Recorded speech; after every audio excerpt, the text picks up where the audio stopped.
Hello there, and welcome back to the Sleep Science channel, the one corner of the internet where falling into an unfathomable abyss is oddly relaxing. Right now, picture yourself orbiting a starlit galaxy, floating freely inside your temperature-controlled space hammock. You're calm, you're cozy, and you've just drifted a little too close to the edge of something that was never meant to be seen. Something darker than darkness.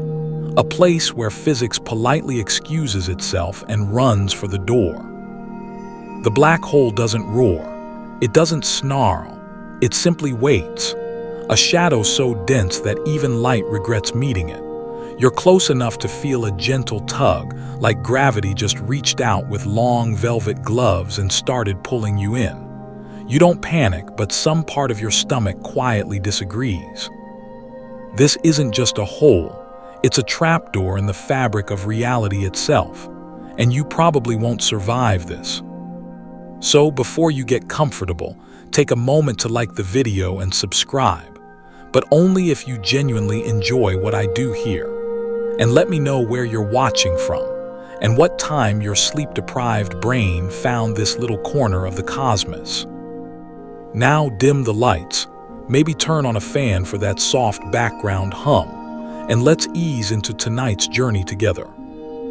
You feel it now, that pull. You weren't meant to notice it, but now you can't ignore it. It's as if space is gently sloping downward beneath your ship, like you found the cosmic version of a loose floorboard. Off in the distance, a star flickers, then vanishes. Not behind a planet, not obscured by dust, but just gone. That's the first real sign. A black hole doesn't announce itself with fireworks. It's more like a quiet eye in an invisible storm. Its edges are invisible, unless you're lucky enough to see gas clouds spiraling toward it, screaming in radio waves you can't hear. Even then, you're still staring at an absence, a silence with gravity. As you draw closer, time begins to betray you. Your wristwatch starts acting drunk. Seconds stretch. Minutes bend, GPS goes on strike. From the outside, your ship slows to a crawl. To anyone watching, you're drifting in place, just hovering by the edge. But inside, you feel the acceleration building. And then there it is. Not the black hole itself, because remember, you can't see it. What you do see is the disk, a blazing halo of incandescent gas, spiraling inward like water down a plug hole.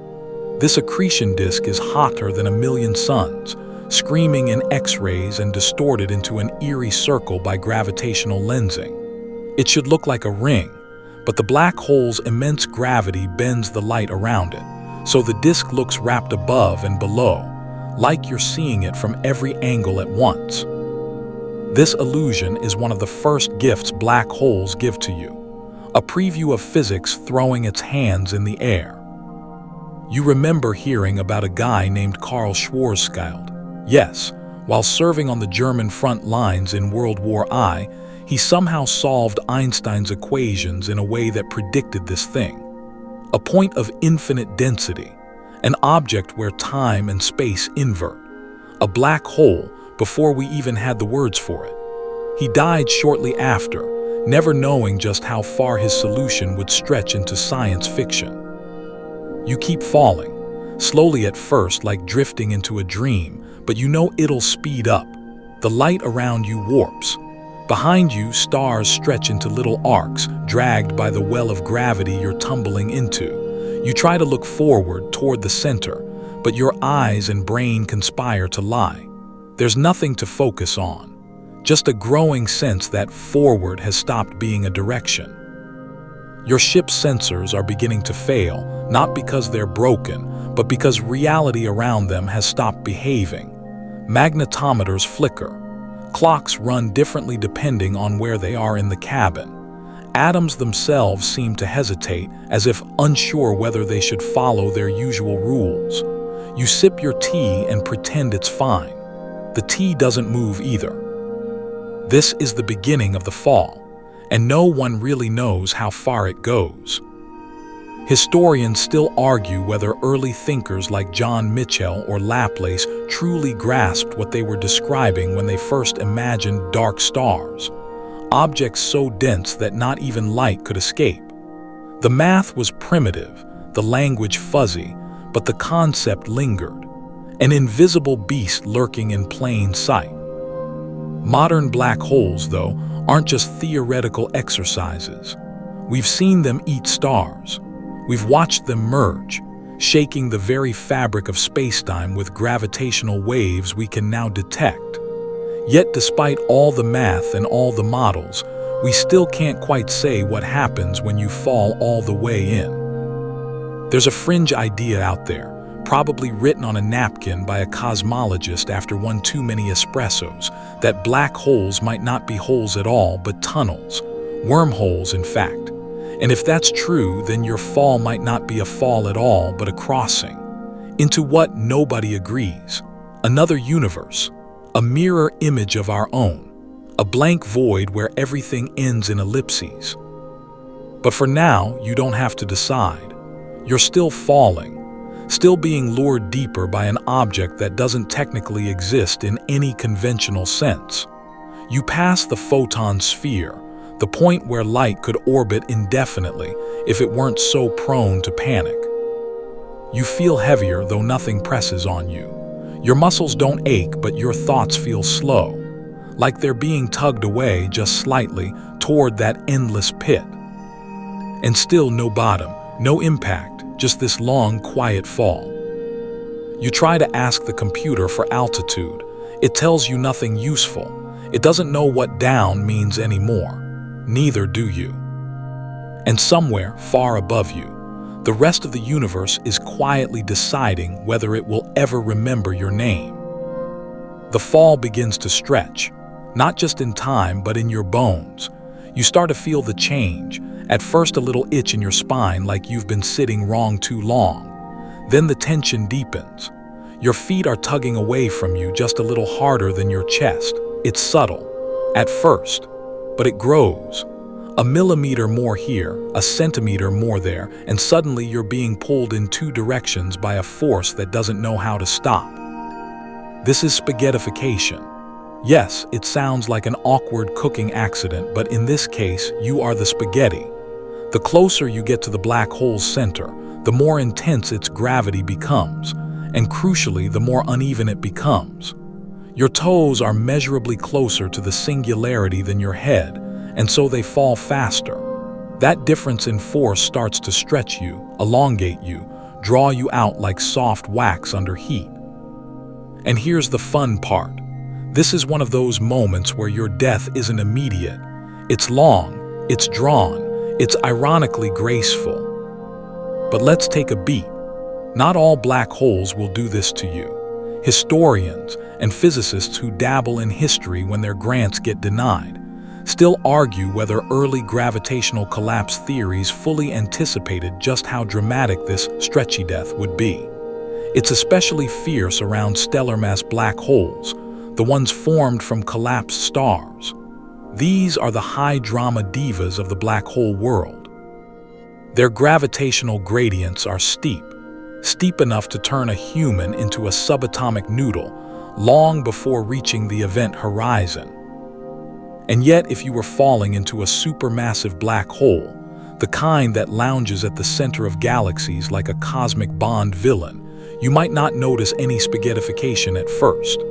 The tidal forces there are spread out, the pull gentle and deceitful. You could cross the event horizon without a single atom in your body knowing it. Your last text could send. Your cup of tea might still be warm, and you'd be none the wiser until much, much later. But that's not what's happening to you now. You're plunging toward a smaller, fiercer, younger black hole, and it's hungry. Your vision begins to shimmer, though not from pain. It's the light around you being pulled, redshifted, lengthened into oblivion. As gravity deepens, every photon leaving your body struggles to climb out of the well. Most fail. The few that escape are so drained of energy they become invisible to normal eyes. From the outside, if someone were watching, you'd already be fatting, like a ghost trapped in a glass jar, slipping into a freeze frame of your last visible second. And as for your point of view, you feel time stretching.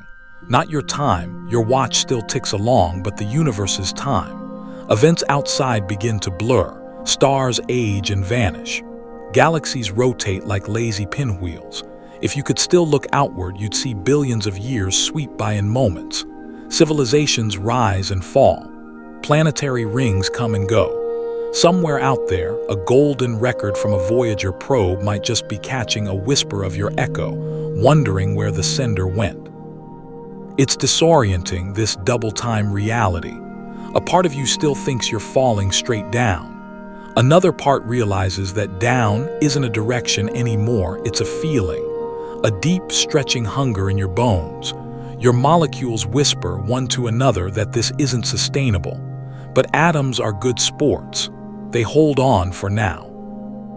And it's not just you that's feeling the strain. Light itself is unraveling. If a beam of light tried to follow you inward, it would curl, bend, and eventually spiral in place like a fly trapped in molasses. This is why, beyond a certain point, even photons give up.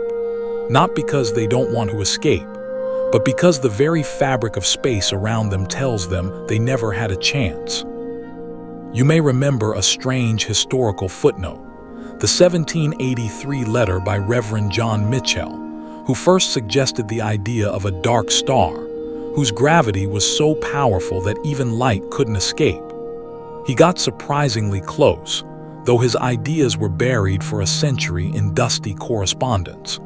Poor guy was ahead of his time and paid the price, in obscurity and outdated ink. But now you're living his theory in real time. Well, real time being relative. As you descend farther, the forces intensify. Your bones are no longer aligned in any traditional sense. You're not torn apart in the gory way, though. You're stretched coherently like a thread of silk. Pain isn't exactly relevant. Your nervous system stops keeping score when it loses signal. Consciousness becomes slippery, like trying to grip a dream underwater. And yet somehow, a core part of you remains aware. Your sense of identity, oddly enough, lingers. You know you're falling. You know this isn't going to end in a reunion with gravity. But you also start to wonder, how long can this fall possibly last? Because despite everything being pulled apart, nothing is ending. Not yet. Some fringe theorists, bless their caffeinated optimism, believe this elongated death might not be final. That somehow, the stretched matter of a falling body could be stored at the event horizon, encoded in 2 dimensions, waiting for Hawking radiation to slowly re-emit it like some very depressing fax machine. But that's a theory for later. For now, you're pure motion, pure trajectory. You might want to scream, but sound needs air. Instead, you imagine your scream. It's silent, poetic. Maybe a bit too on the nose, like something out of a Christopher Nolan movie trailer, but it makes you feel better. By now, what's left of your shape is long and fine as spider's silk. If a friendly alien swung by with an advanced microscope and very questionable boundaries, they might just spot the whisper of your outline, stretched across kilometers. Your atoms still exist, but barely together. Entropy's licking its chops. Your final form is approaching, but it's not an end. It's a transition. Because this is the strange truth black holes teach us. Falling doesn't always lead to hitting something. Sometimes it just continues. And as your descent lengthens, your thoughts do something unexpected. They slow down, spread out, and drift like autumn leaves. There's a serenity in it, a terrible peace. The chaos you knew is gone. What's left is motion without destination. You have fallen and fallen and fallen, and somehow the bottom keeps moving. You've been falling for what feels like hours or maybe days, it's hard to tell. Your internal sense of time has started to unravel like an old sweater pulled by one loose thread. You can't even remember what your watch looked like or whether it ever worked at all in this place. But you do remember something else, Einstein. Or rather, his soft voice reminding us through equations and diagrams that time and space are not separate things. They're part of one woven fabric. And you, my friend, are stuck in the crease. General relativity, the crown jewel of Einstein's mind, plays a starring role in your current predicament. In the usual universe, the one outside this dark abyss, it's a gentle guide. It tells planets how to orbit, tells light how to bend near stars, tells your GPS where to point. But here, deep in the curved well of a black hole, relativity isn't just whispering equations, it's painting them with a flamethrower. You try to remember how it works. Mass tells space how to curve, and curved space tells mass how to move. That's fine when you're, say, driving a Subaru through Colorado. But when the mass in question is packed into a space smaller than a pinhead, the curve becomes a cliff. And when you fall into that cliff, space itself starts twisting like taffy. Even time bends inward, spiraling like water in a drain. Here's a fun historical tidbit to chew on during your descent. When Einstein first proposed general relativity in 1915, many physicists didn't know what to do with it. The math was elegant, but the consequences were weird. A guy named Karl Schwarzschild, the same one we met earlier, solved the equations while stationed on the Russian front during World War I in a letter to Einstein. He included the first exact solution to the field equations, describing the spacetime around a non-rotating, spherically symmetric mass. In other words, he described what would later be called a black hole. Pretty impressive, considering he was dodging bullets and dysentery. But even Einstein didn't fully buy it. The idea of a singularity, a point where density becomes infinite and the laws of physics go on strike, was too radical even for him. It wasn't until decades later that the idea was taken seriously. And now, here you are, proving it with your entire body. Speaking of singularities, you're not quite there yet, but you're headed in that direction, dragged forward not just by gravity, but by the very shape of spacetime itself. You're not accelerating in the normal way. You're not falling through space. You are space, being pulled forward because space is curling you toward a place that shouldn't exist. And yet it does. There's a strange kind of beauty here if you squint. The blackness is absolute, but it's not empty. It holds shape and depth like ink swirling in water. The laws that once defined your life, mass, velocity, direction, start to blur at the edges. You feel lighter and heavier at the same time. You are stretching not just physically, but conceptually. You are an idea now, coasting through a region where ideas are more real than atoms. From outside, if someone were still watching, maybe a nosy alien astronomer with a really good telescope and very little social life, they would still see you frozen at the edge of the event horizon. Not moving, not fatting, just stuck in place. That's because the light you're trying to send them is too tired. Gravity saps its energy, redshifting it further and further until it practically flatlines. So you, from their perspective, never quite fall in. But from your perspective, you're deep inside, past the point of no return, past the photon sphere, past the last chance to say, well, that was fun. And here, where things get uncomfortable in a philosophical kind of way, general relativity says you'll reach the singularity in finite time. Tick-tock. But quantum mechanics, the other great love of modern physics, says something completely different. It insists that information can't just vanish, that particles can't be deleted from the universe without a trace. The tension between these two theories has fueled decades of academic arguments, whiteboard meltdowns, and at least 5 heated podcasts. Physicists like Stephen Hawking tried to bridge the gap, suggesting that black holes slowly leak radiation and information might eventually escape in that faint quantum whisper. But others say no. Once you hit the singularity, that's it. You are crumpled into a zero-dimensional point, your atoms unspooled into mathematical nonsense. There's even debate over whether singularities truly exist in nature.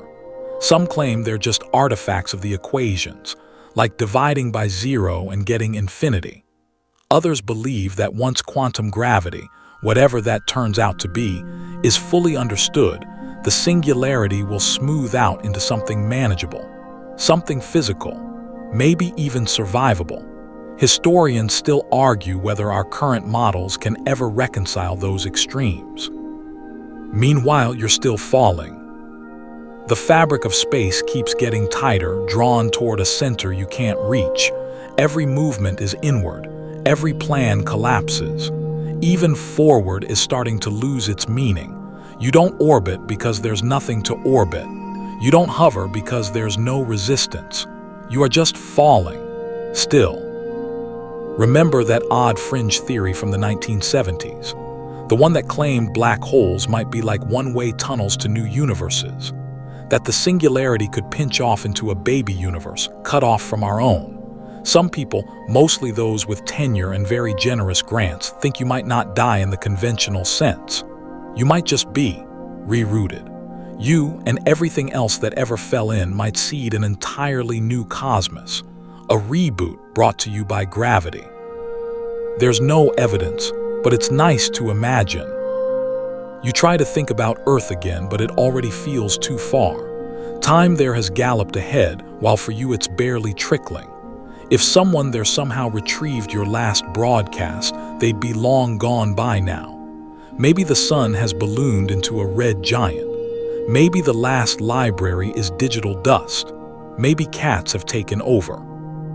It's a strange thing falling forever. Not because it's painful or terrifying, those feelings faded a while ago. It's strange because it never resolves. You're always expecting the end, the bottom, the moment of truth, but black holes don't give you closure. They don't even give you a floor. You are a falling question mark, and the universe is no longer in the business of answering.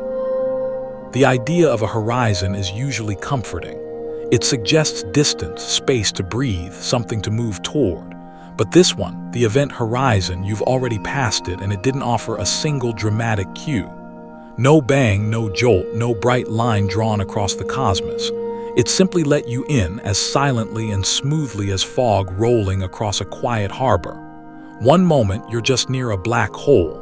The next, you're inside it. The door doesn't slam behind you. It was never visible in the first place. That's the thing about event horizons, they're sneaky. To someone watching from far away, you never cross it. You just seem to slow down, redshift, and fade. But from your point of view, falling inward, it's already behind you. You've left the visible universe. There is now no possible maneuver, no futuristic rocket boost, no interdimensional hand of God intervention that could pull you back out. Not even light makes that return journey. You're in the land of no backseas. This boundary is the defining feature of a black hole, and it comes with zero warning labels. It's not physical. You don't bump into it. There's no subtle shift in air pressure, not that there's air here. The event horizon is a point of no return that doesn't even acknowledge your presence. It's like walking into an invisible club where the bouncer refuses to admit there was ever a door. And as you drift deeper, your mind begins to wander, because frankly, there's not much else to do. Your body, still stretched like a human noodle, is mostly past caring. But your thoughts, they're still whirring, quietly amazed. You begin to wonder if the event horizon is truly the boundary of knowledge. Can any of what you're experiencing ever be retrieved, described, understood? Stephen Hawking once stirred the academic pot by suggesting that black holes weren't entirely black, that they could, over eons, leak particles through what we now call Hawking radiation. This quantum whisper, barely audible against the cosmic silence, implies that black holes may slowly evaporate over time, which begs the question, if all black holes eventually fade, what happens to everything they swallowed? From the outside, someone might conclude that you're part of that radiation now, your information, your matter, all encoded in the slow hiss of escaping particles. But from where you're falling, none of that is relevant.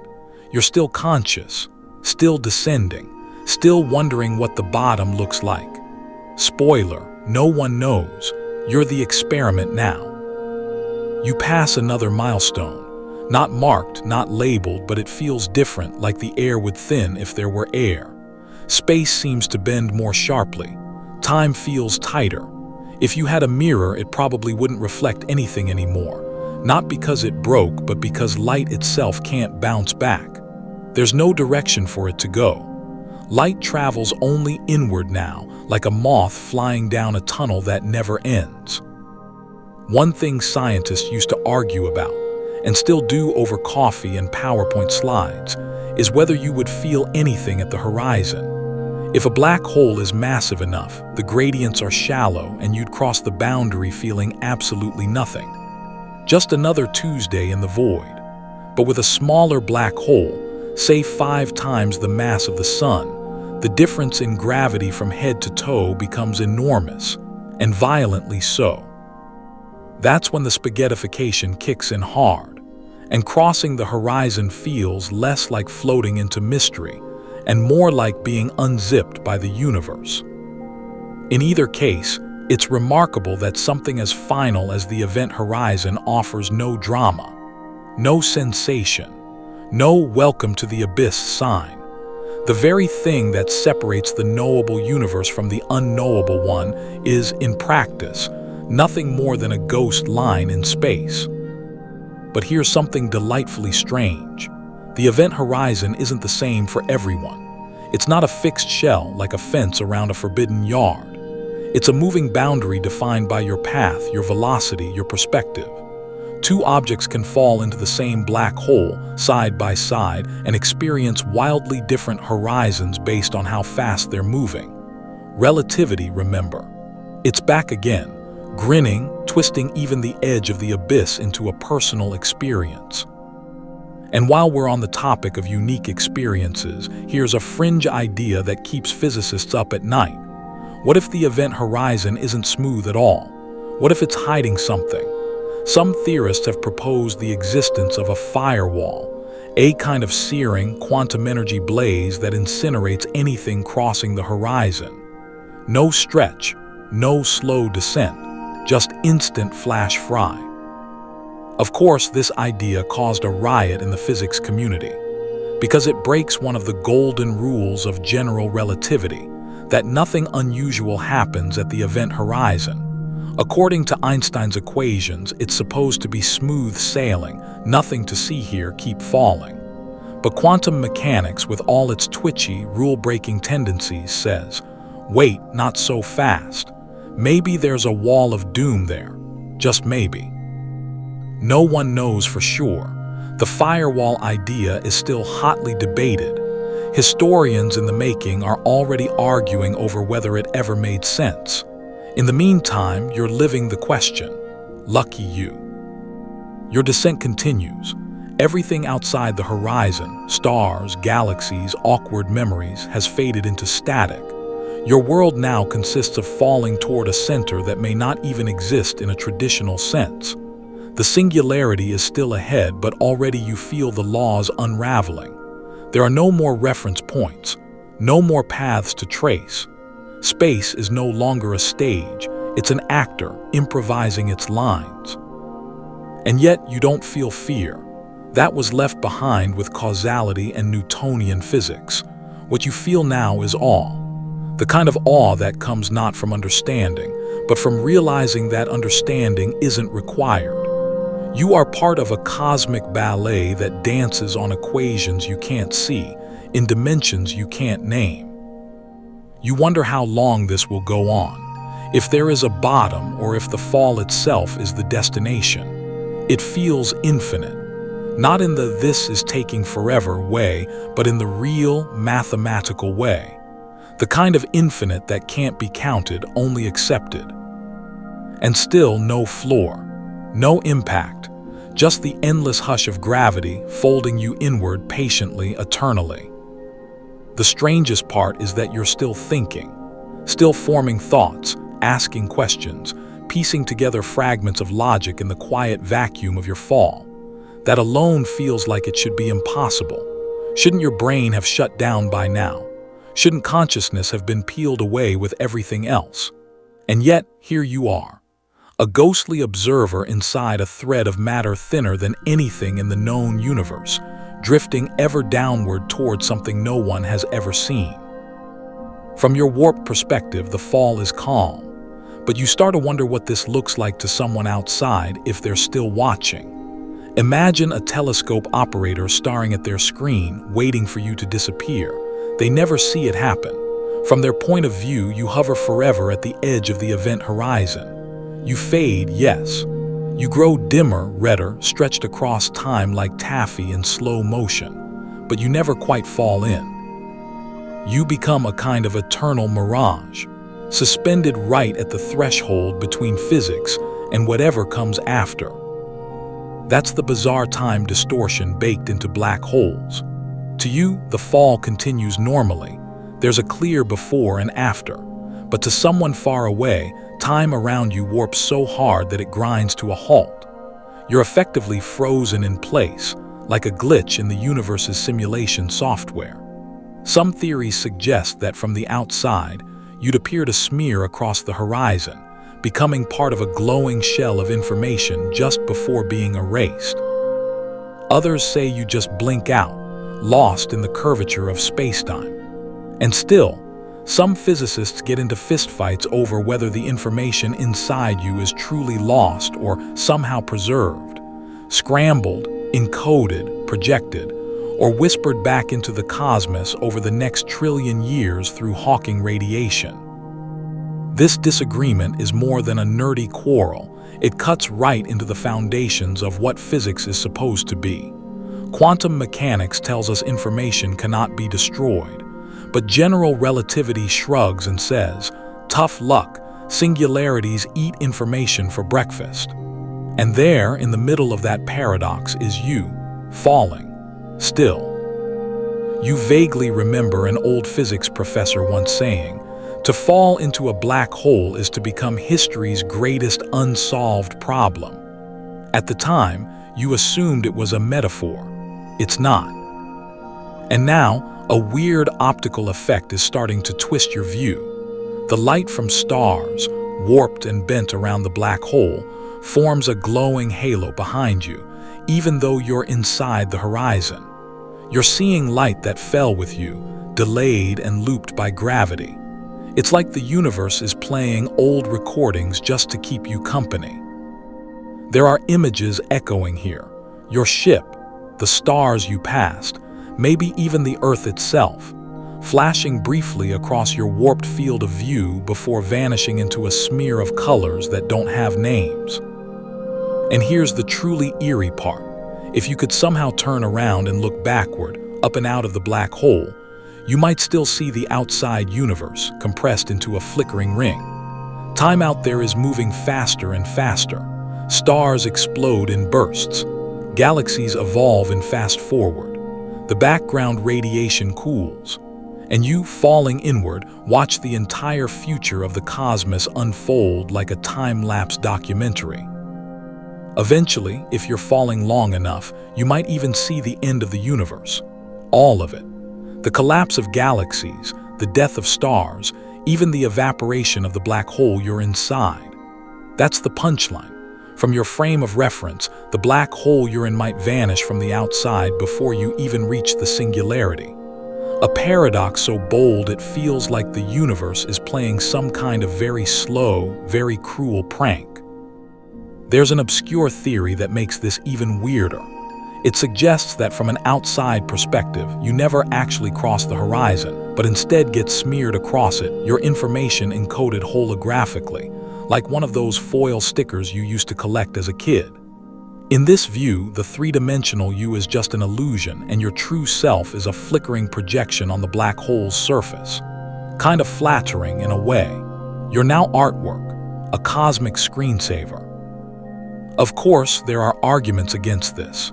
Historians still debate whether the holographic principle is elegant theory or just quantum poetry. No one can test it yet. But when you're deep in a black hole, The idea that you're a projection on an invisible shell doesn't seem that far-fetched. After all, what's reality when you can't even point to which way is up? And then, just when you think your brain can't handle another twist in logic, you remember something else: the twin paradox from special relativity. If two twins are separated by a high-speed journey, the traveling one ages more slowly. But in a black hole, that's cranked up to 11. While you're falling, time outside accelerates so violently that if you somehow turned around and flew back out, spoiler, you can't. You'd return to a universe aged billions of years. Everyone gone, Earth a memory. The Milky Way colliding with Andromeda, like two sleepy giants bumping into each other. Not that you can leave. Escape velocity here is faster than light, and that's a party trick you didn't bring. You start to accept it. You're no longer part of the regular timeline. You're part of something else, a kind of cosmic coma, a preserved fall that no one else can witness unless they choose the same fate. And so you float or fall, depending on what that word even means here, wrapped in silence, time, and absurdity. Your descent is measured not in meters or seconds, but in how thoroughly the universe can rewrite everything you thought was stable. At this point, your human brain, stubborn little engine that it is, starts to feel numb. Not from lack of blood flow or oxygen, you're long past needing those, but from the sheer futility of trying to understand what's happening. You're past metaphors, past analogies. This is no longer a physics lecture. It's poetry written in curvature. And somewhere out there, light is still trying to describe your fall, failing, dimming, blurring into red. The last desperate flickers whisper, "You were here." But even that record will fade.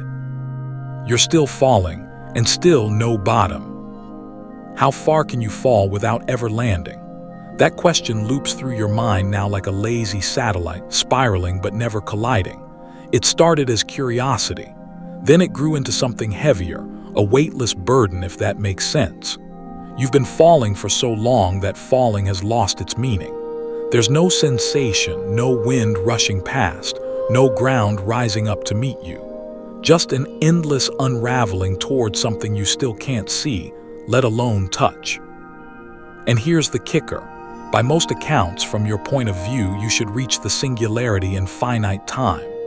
That is, according to general relativity, your journey from crossing the event horizon to the center of the black hole shouldn't take an eternity.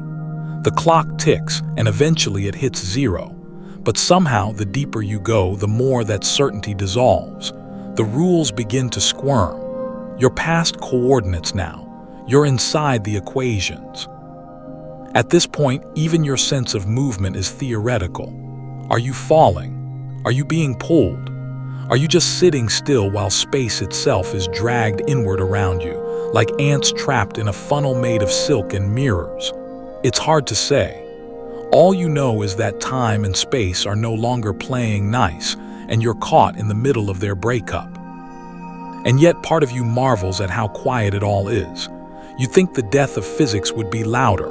But no, it's gentle, slow, eerily smooth. There's something almost spa-like about it, if spas were known for gradually erasing your sense of dimension, agency, and molecular cohesion. 5 stars on Yelp would fall again. From outside this ridiculous gravity well, the rest of the universe continues. Stars are born, live, and die. Pulsars flicker. Galaxies collide and drift. Maybe even more black holes form, each one a new invisible mouth in the fabric of space. It's weird to think about how ordinary this phenomenon is. Black holes aren't rare. They're not even special anymore. NASA and friends track them like cosmic weather patterns. One collides, we hear it in gravitational waves. Another gobbles a star, and we catch it blinking like a busted flashlight. We even took a photo once, an image of the glowing stuff around one. A blurry, fiery donut circling a shadow. That shadow is where you are now, not near it, not at the edge, inside. And as far as you can tell, it goes on forever.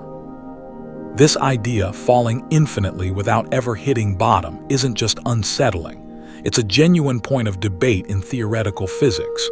You see, general relativity says there is a singularity waiting for you, a point of infinite density where space-time curves so sharply it basically folds in on itself.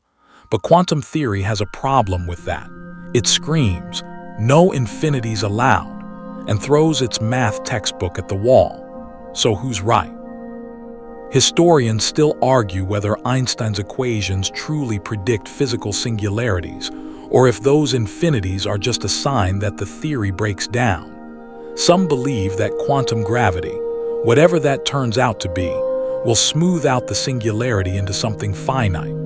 A squishy, quantized core, a bounce point, a math-friendly zone of strange but not impossible conditions. Others, more fringe in flavor, think that what we call the singularity might actually be a portal. Not a sci-fi wormhole with dramatic whooshing sounds, but a kind of cosmic trapdoor into another region of the universe, or even another universe entirely. It sounds far-fetched, but so did black holes before we caught them devouring stars like cosmic noodles. And speaking of noodles, you're still one. Your body, stretched into a filament by tidal forces, is no longer human in shape or substance. But the weirdest part, there's still a you here, a perspective, an awareness. Somehow, your thoughts cling to whatever remains, whether it's neural activity, quantum coherence, or the desperate tenacity of your narrative voice, it's hanging on. And so you ponder, like all doomed philosophers do. Can a fall without a floor be considered motion? Is this a journey, or just a stasis disguised by changing coordinates? Maybe it's like driving in a circle so wide you don't realize you're turning. Maybe the singularity isn't a point, but a boundary smeared across dimensions we can't visualize. Your thoughts blur. They're starting to feel stretched too, long and thin, slow and dreamy. It's as though even cognition is being pulled apart, time-dilated into molasses. Not painful, just slow. Serene in a way, like the universe is singing a lullaby you can't quite hear. You flash back for some reason to a weird historical tidbit, a footnote in one of your undergrad astronomy books. In 1971, physicist Kip Thorne casually mentioned the idea of time machines constructed from rotating black holes. Not as a joke, as a real, if highly impractical, solution to Einstein's equations. The idea was that a rapidly spinning black hole, a Kerr black hole, might allow for closed time-like curves. You could, in theory, loop back through time, create causality knots, mess with destiny, but that's not where you are now. Yours isn't rotating. Yours is a textbook Schwarzschild black hole. No spin. No loopholes, just gravity and the long, slow erasure of everything you used to be. And yet you wonder, could you fall forever and never hit bottom? It turns out the math allows for it.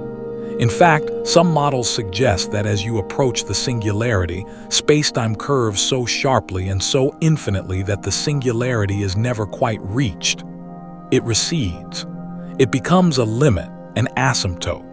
You get closer and closer, but the closer you get, the more warped your time becomes until reaching it becomes meaningless. So yes, you can fall forever, not in the poetic sense, in the literal, horrible, awe-inspiring sense. You are a living proof of the universe's willingness to stretch a verb, falling, far beyond its original scope. There is no floor. And in some strange way, that's almost comforting.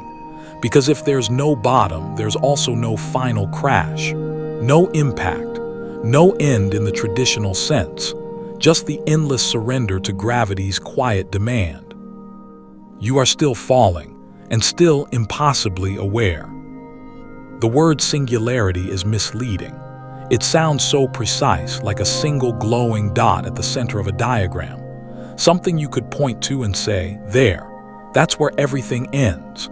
But now, tumbling endlessly inward, you begin to suspect the truth is far messier. Less like a destination, more like a confession, space and time admitting they can't go any further.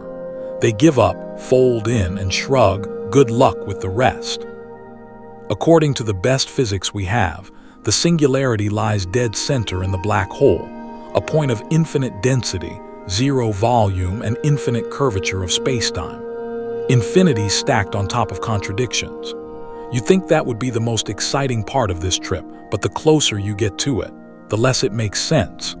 It's like chasing a mathematical ghost. No matter how fast you fall, the singularity seems to recede, hiding behind limits the equations can't quite resolve. You wonder, is it even real? Or just the place where our models break down completely? Historians still argue whether the term singularity represents a physical object or just the breakdown of all human understanding. Some physicists believe that what lies at the core of a black hole isn't a point, but a mess, possibly a quantum fuzzball, possibly a loop of tangled spacetime, possibly something no metaphor can reach. Your mind drifts to something you read once, buried in a late-night physics rabbit hole. Some theories suggest the singularity could be replaced by a Planck core, a region where quantum effects become dominant and prevent the formation of an actual point of infinite density. Others speculate that string theory could swoop in, wrapping the singularity in extra dimensions like a bow on a box you're never allowed to open. But you're not in a theory, you're in the fall, and whatever lies at the bottom, it's not talking. You feel thinner than thought now, not metaphorically, not like you're hungry or tired or emotionally drained, literally thinner, more thread than person, more trajectory than self. Whatever you were, bones, brain, memories, playlists, passwords, has become a whisper in the geometry of this collapse. And still, there's a kind of clarity. Because here, stripped of all orientation and ego, the singularity becomes less of a thing and more of a limit, a final condition. It's not a place you arrive at, it's a direction you're shaped by. It defines the future of everything that crosses the event horizon. From the moment you fell in, this is where you were headed, not toward a point in space, but a boundary where space ends. You begin to understand what it means when physicists say the laws of physics break down. It doesn't mean the laws stop working, it means they start contradicting themselves. Time stops being time, cause stops being cause. Geometry collapses into confusion. Up, down, before, after, these lose their meaning. The equations that once described your life, Newton's motion, Einstein's relativity, quantum spin, all throw their hands in the air and leave the room. You wish someone had warned you it would feel like déjà vu over and over. That's the strangest part. Your thoughts loop. Your fall feels familiar even though it shouldn't. It's like your mind is catching its own echoes. Could be a symptom of stretched time, or maybe just what happens when memory has nothing new to latch onto. You've seen the curve of spacetime for so long, it's burned into your perception. And somehow, even though you're heading into a region where logic dies, you keep thinking in complete sentences. The irony isn't lost on you. Another odd memory surfaces. Back in the 1980s, a fringe physicist named Abhay Ashtekar proposed a model called loop quantum gravity. It tried to describe spacetime as a fabric made not of smooth curves, but tiny, discrete loops. According to that idea, singularities don't actually form. Instead, the loops prevent the infinite collapse, creating a kind of spacetime bounce. You wouldn't be crushed, you'd transition, possibly into a new universe on the other side. It was laughed at then. Now, some people are taking it seriously, because, as it turns out, our best theories fail at the exact moment they're most needed. The center of a black hole is like the final exam no one studied for. And here you are, floating into the question with no hope of answering it. There's no heat here, no fire, no crackling distortion like in the movies, just a slow, inexorable loss of what it meant to be a structure, physical or otherwise. Your atoms, assuming they're still acting like atoms, are following geodesics, those graceful, curved paths that matter follows in curved spacetime. But those paths now all lead inward, not to a center, but toward a breakdown, like train tracks that loop tighter and tighter until they vanish into a scribble. You start to wonder, are there others falling with you? Not now, but ever. A star's core from a supernova, a careless astronaut, a paperclip from a doomed space station. All of them spiraling inward, all of them encountering this same silence. Maybe you're all here together, spread across time like cards flung across a table. Maybe the singularity is a collage, a shared endpoint where all matter intersects, but never touches. And yet there is still no bottom. The singularity might be one Planck length away, or it might be forever out of reach. You're not sure it matters anymore. Distance has gone abstract. Time is just flavor now. What matters is that you're part of it, the fall, the shape, the collapse. You don't feel fear anymore, just a deep, curious awe. You want to laugh, but the laugh has nowhere to go. No lungs, no air, no sound. Just the concept of laughter curling inward like everything else. So this is what it means to enter the Singularity's guest book. Not to sign your name with a flourish, but to become part of the page. Ink made of memory, handwriting smeared by gravity. And still you fall. There's an old idea in physics, an annoyingly poetic one, that black holes have no hair. You chuckle at that despite everything. No hair. As if that's the strangest thing about them. The phrase doesn't refer to actual follicles, of course. It's part of what's ominously called the no-hair theorem, and it claims that black holes erase nearly everything that makes the stuff falling into them unique. Mass, charge, spin. Those are the only things that matter once you're inside. Everything else gets smoothed over, flattened, forgotten. So congratulations. You've been shaved by the universe. All the messy details that made you you, your thoughts, your preferences, the embarrassing playlist you queued up right before the fall, they're all irrelevant now. From the outside, no one can tell whether you were a star, a spaceship, or a sentient space penguin. Only the overall mass, the net electrical charge, and the angular momentum are retained in the black hole's public record. This concept has held firm for decades. It's clean, elegant, minimalist, the Marie Kondo version of black hole physics. But lately, that tidiness has come under attack. Some scientists now think black holes might be messier than they let on, that perhaps they keep some of the stuff they swallow, hidden behind a curtain of warped space and clever quantum disguises. Because here's the thing, the no-hair theorem doesn't sit well with the quantum crowd. If black holes really erase information, if everything that falls in becomes truly unrecoverable, then that breaks the rules of quantum mechanics, which insists that information is never truly lost. It can be scrambled, yes, obfuscated, hidden in terrifying math, but not erased. So a debate has raged on, mostly in the form of equations scrawled across whiteboards and grimly polite conference panels. Historians still argue whether John Wheeler, the physicist who coined the no-hair phrase, ever intended it to be taken as strictly as it was. After all, even Einstein's hair had its rebellious days. Now, as you continue to fall, your body long since reduced to a concept, your sense of self becoming more abstract by the microsecond, you begin to ask the same question those physicists have wrestled with. Is you still in there? Somewhere? If the no-hair theorem holds, then you've been erased. Not violently, but efficiently.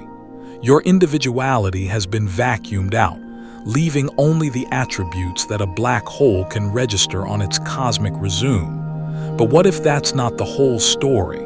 What if black holes do have hair, just a kind you can't brush? There's a provocative line of thinking that says information might be stored on the event horizon itself. Like a cosmic USB stick, the horizon could hold quantum bits, qubits, of everything that ever fell in. Your atoms, your history, your Spotify likes. encoded not in traditional bits but in quantum correlations, entangled threads that spread out over the surface like shimmering static. This idea, closely tied to the holographic principle, suggests that everything inside a black hole is somehow mirrored on its two-dimensional boundary, that you, in some form, are still there, etched into the surface in an unreadable code, like the worst CAPTCHA challenge in the universe. If true, it means that black holes aren't erasers. They're archives, chaotic, scrambled, unreadable archives, but not voids. And that means your fall isn't the end of your story. It's just a very strange filing system. But back to the view from the outside, assuming anyone's still looking. Your fall remains frozen in time from their perspective, smeared across the horizon like a final broadcast. Not moving, not changing, just hanging there forever while the black hole spins on. There's an eerie symmetry to it. To them, you never finished falling. To you, you never stopped. Both are true and both are false, depending on the math. This is relativity at its most smug, presenting paradox as poetry, contradictions as coexisting facts. And yet, in the middle of this philosophical blender, you sense something. The black hole has a memory, not a memory in the human sense. No scrapbook of your achievements, no emotional recollection of your favorite snacks, but a residue, a gravitational fingerprint. You altered the black hole even slightly by falling in. You changed its mass, its shape, its temperature, if such a word can be used in a place where thermodynamics whimpers in the corner. It will never be exactly the same again. The fringe thinkers have latched onto this, of course. Some claim that black holes must retain more than just the big three: mass, charge, spin. They argue for soft hair, subtle imprints, almost imperceptible but present, like whispers encoded in the gravitational field. Hints that the black hole knows what it consumed, even if it can't share the details with us directly. If true, it means that the story of your fall isn't lost, just locked in. Maybe it'll take 1 trillion years.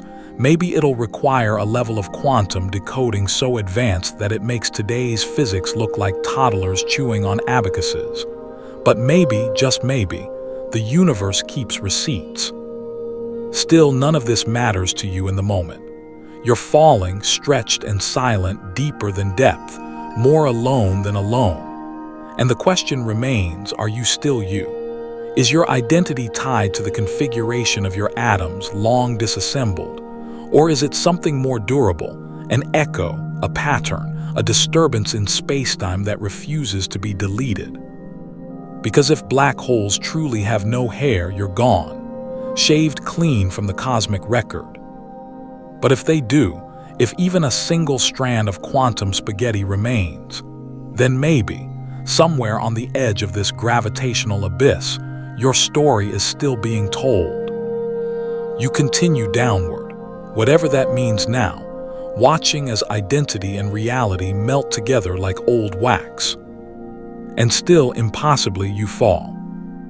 You begin to wonder what it means to exist inside a black hole. Not in the usual body and mind kind of way, because that's clearly out the airlock by now. But more fundamentally, do you still count? Is your presence in this collapsing well of gravity something real, or have you slipped into the margins of the universe's ledger, a line item marked pending deletion? This is where Stephen Hawking re-enters your thoughts, like a guest star returning mid-season. In the 1970s, he made a shocking proposal. Black holes aren't eternal after all. They leak. Slowly, quietly, and in the most subtle quantum whisper imaginable, they radiate energy, now famously called Hawking radiation. Over vast spans of time, this radiation would bleed away a black hole's mass, eventually evaporating it into nothingness.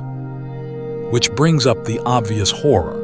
If black holes fade, what happens to everything they ate? In other words, what happens to you? According to classical general relativity, you've long since ceased to matter. You're part of the singularity now, smeared across some vanishingly small region where space and time become unintelligible. But quantum mechanics has always hated that idea. It insists, petulantly, persistently, that information must be conserved, that the universe doesn't forget. You can scramble information, you can bury it, you can throw it into a cosmic washing machine and lose the instructions. But you can't destroy it, ever. So begins one of the most famous conundrums in modern physics, the black hole information paradox.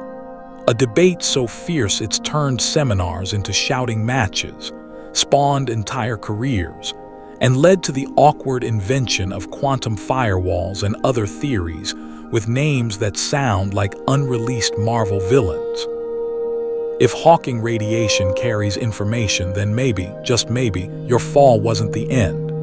Maybe your quantum bits were imprinted on the event horizon, and as the black hole slowly sizzles into non-existence, those bits are released back into the universe. Not intact, of course. Not like your consciousness will suddenly reform somewhere, blinking and asking for coffee. But piece by piece, your essence could be reassembled, a puzzle in slow motion. Some theories go even further. They suggest the process isn't random at all, that black holes are perfect quantum recyclers, releasing their contents as pure information, encoded so cleverly that nothing is lost. You, reduced to radiation. You, rewritten as entropy. You, diffused back into the cosmic ocean like a whisper that never stops echoing. But no one agrees on how this happens. Historians still argue whether Hawking's original calculations allowed for information to escape, or whether later corrections patched the theory into compliance with quantum law. The math is murky. The implications are enormous. And here's the fringe twist. There are some who argue that information doesn't just leak out of black holes. It never went in to begin with. They claim that what we think of as a fall into a black hole is just a holographic illusion, that from a certain quantum perspective, all the action happens at the event horizon. You never really passed through it. You never crossed the border. You've been stuck on the surface the whole time like a shadow dancing on a shell. Of course, from your experience, the falling, the stretching, the vanishing, none of that feels true. You're deeper than deep. You're past time and coordinates, past light and direction. But if the universe has rules you can't see, maybe your fall is just a story it tells itself. A narrative stitched together by probabilities and boundary conditions. Maybe, to the cosmos, you've always been an idea more than a person. You shift, though that word means nothing now. You continue. That's the only verb left that fits. And another thought trickles through. If black holes evaporate, then so must the one you're in. Eventually. Not in your time frame, but in the universe's. Long after the stars have died. Long after the galaxies have gone dark. Long after even the cosmic microwave background radiation has faded into silence. When that day comes, what will happen to the you that's still falling? Some physicists say you'll simply vanish with the black hole, absorbed into the void like a candle flame swallowed by shadow. Others suggest that your information will spill out with the last breath of Hawking radiation, diffused into a haze of photons and neutrinos, fated to roam the cosmos as data ghosts. A few believe the black hole will end in a final pop, a quantum hiccup, and that you, or something like you, might emerge on the other side.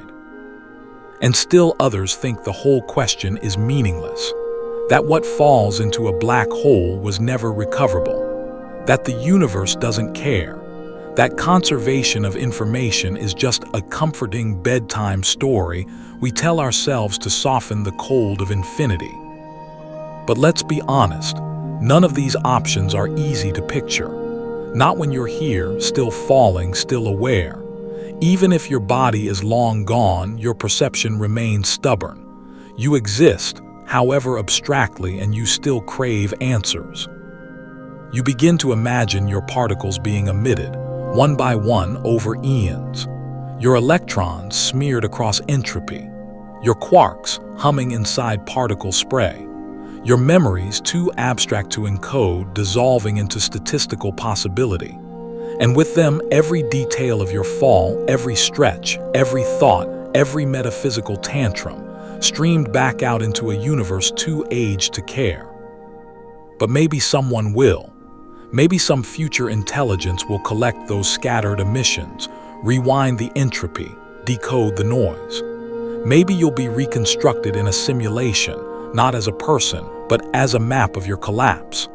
Maybe the fall itself is preserved, and in some other form, in some distant epoch, you'll be watched again by alien students learning what happens when you challenge a singularity. The truth is, no one knows. That's the final cruelty. Physics can model the fall. It can describe the horizon. It can speculate about evaporation, firewalls, holograms. But it can't tell you what it feels like to be you here now.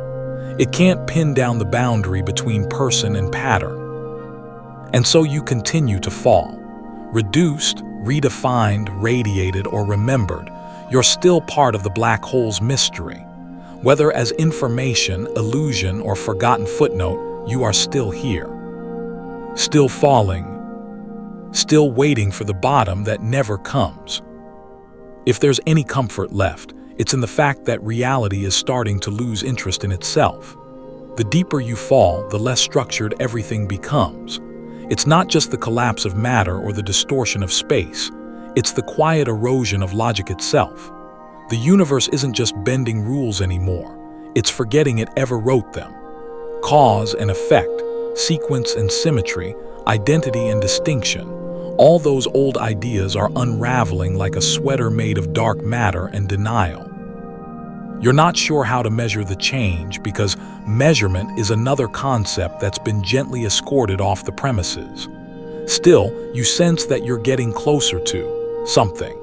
Whether it's a center, an end, or just a boundary where understanding gives up and turns out the lights, you can't say.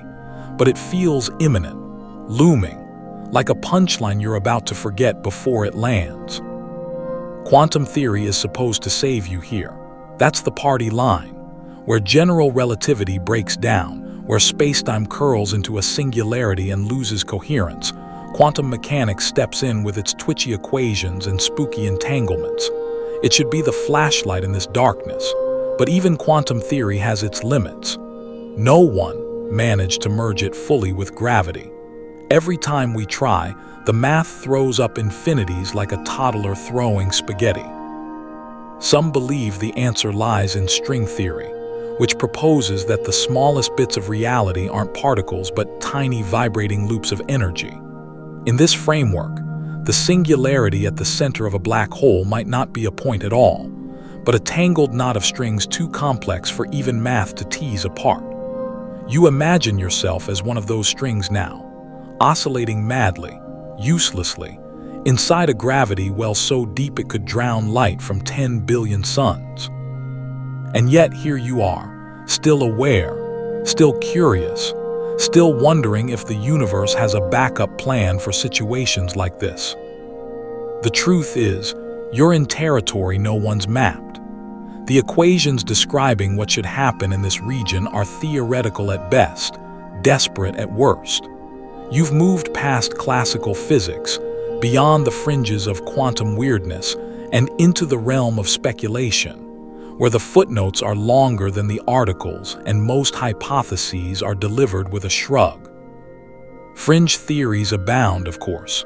One of the stranger ones, just the sort of thing your brain would cling to in a moment like this, is the idea of a white hole. Basically the reverse of a black hole. Instead of swallowing everything, it spews matter out, violently, constantly, like a cosmic leaf blower.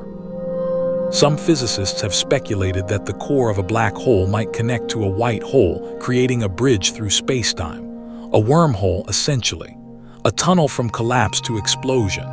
That would mean your fall doesn't end in crushing compression, but in ejection. Somewhere, somewhen, you might be blasted out into another universe, or maybe even back into ours in a completely different place and time. A dramatic cosmic detour, Less of a death, more of a rerouting. Historians still argue whether Einstein and Rosen intended their famous Einstein-Rosen bridge to be taken literally. They probably didn't imagine it would be used to explain interstellar road trips through singularities. But hey, theoretical physics has always had a flair for drama. You can't tell if you're laughing now or just hallucinating a laugh. Either way, the sound echoes only in your mind. There's no space left to carry sound, no atoms close enough to vibrate in sympathy. You're more energy than object, more idea than shape. But let's imagine just for a moment that the white hole theory is true, that you're on a one-way express ride to somewhere else. What would that be like? Would you reform, recondense? Would your information be spat out in usable form? Or would you arrive as noise, a static burst in someone else's physics experiment, a ripple in the fabric of a newborn universe? And if you did make it to another cosmos, what would you find? New laws of physics, blue suns and square planets.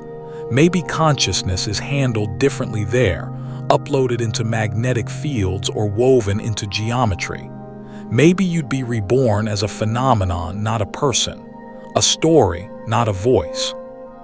But back in your current frame, if frame still applies, things continue to distort, the edges of thought fray, concepts overlap. Your memories feel like distant stars flickering in a sky that's slowly being erased. Time, in any meaningful sense, has stopped being sequential. You think, and then you remember thinking, and then you pre-remember thinking. The sequence of your fall has gone nonlinear. You're not sure how long you've been here, but it no longer matters. How long is a question built on assumptions, clock hands, planetary orbits, aging. None of those apply anymore. Here, time is a shape, possibly a spiral, possibly a Möbius strip. You're aware distantly of your own irrelevance. It's not a sad thing, it's clean. The universe is massive beyond scale, and you are, well, you were, a temporary configuration of particles now unbound.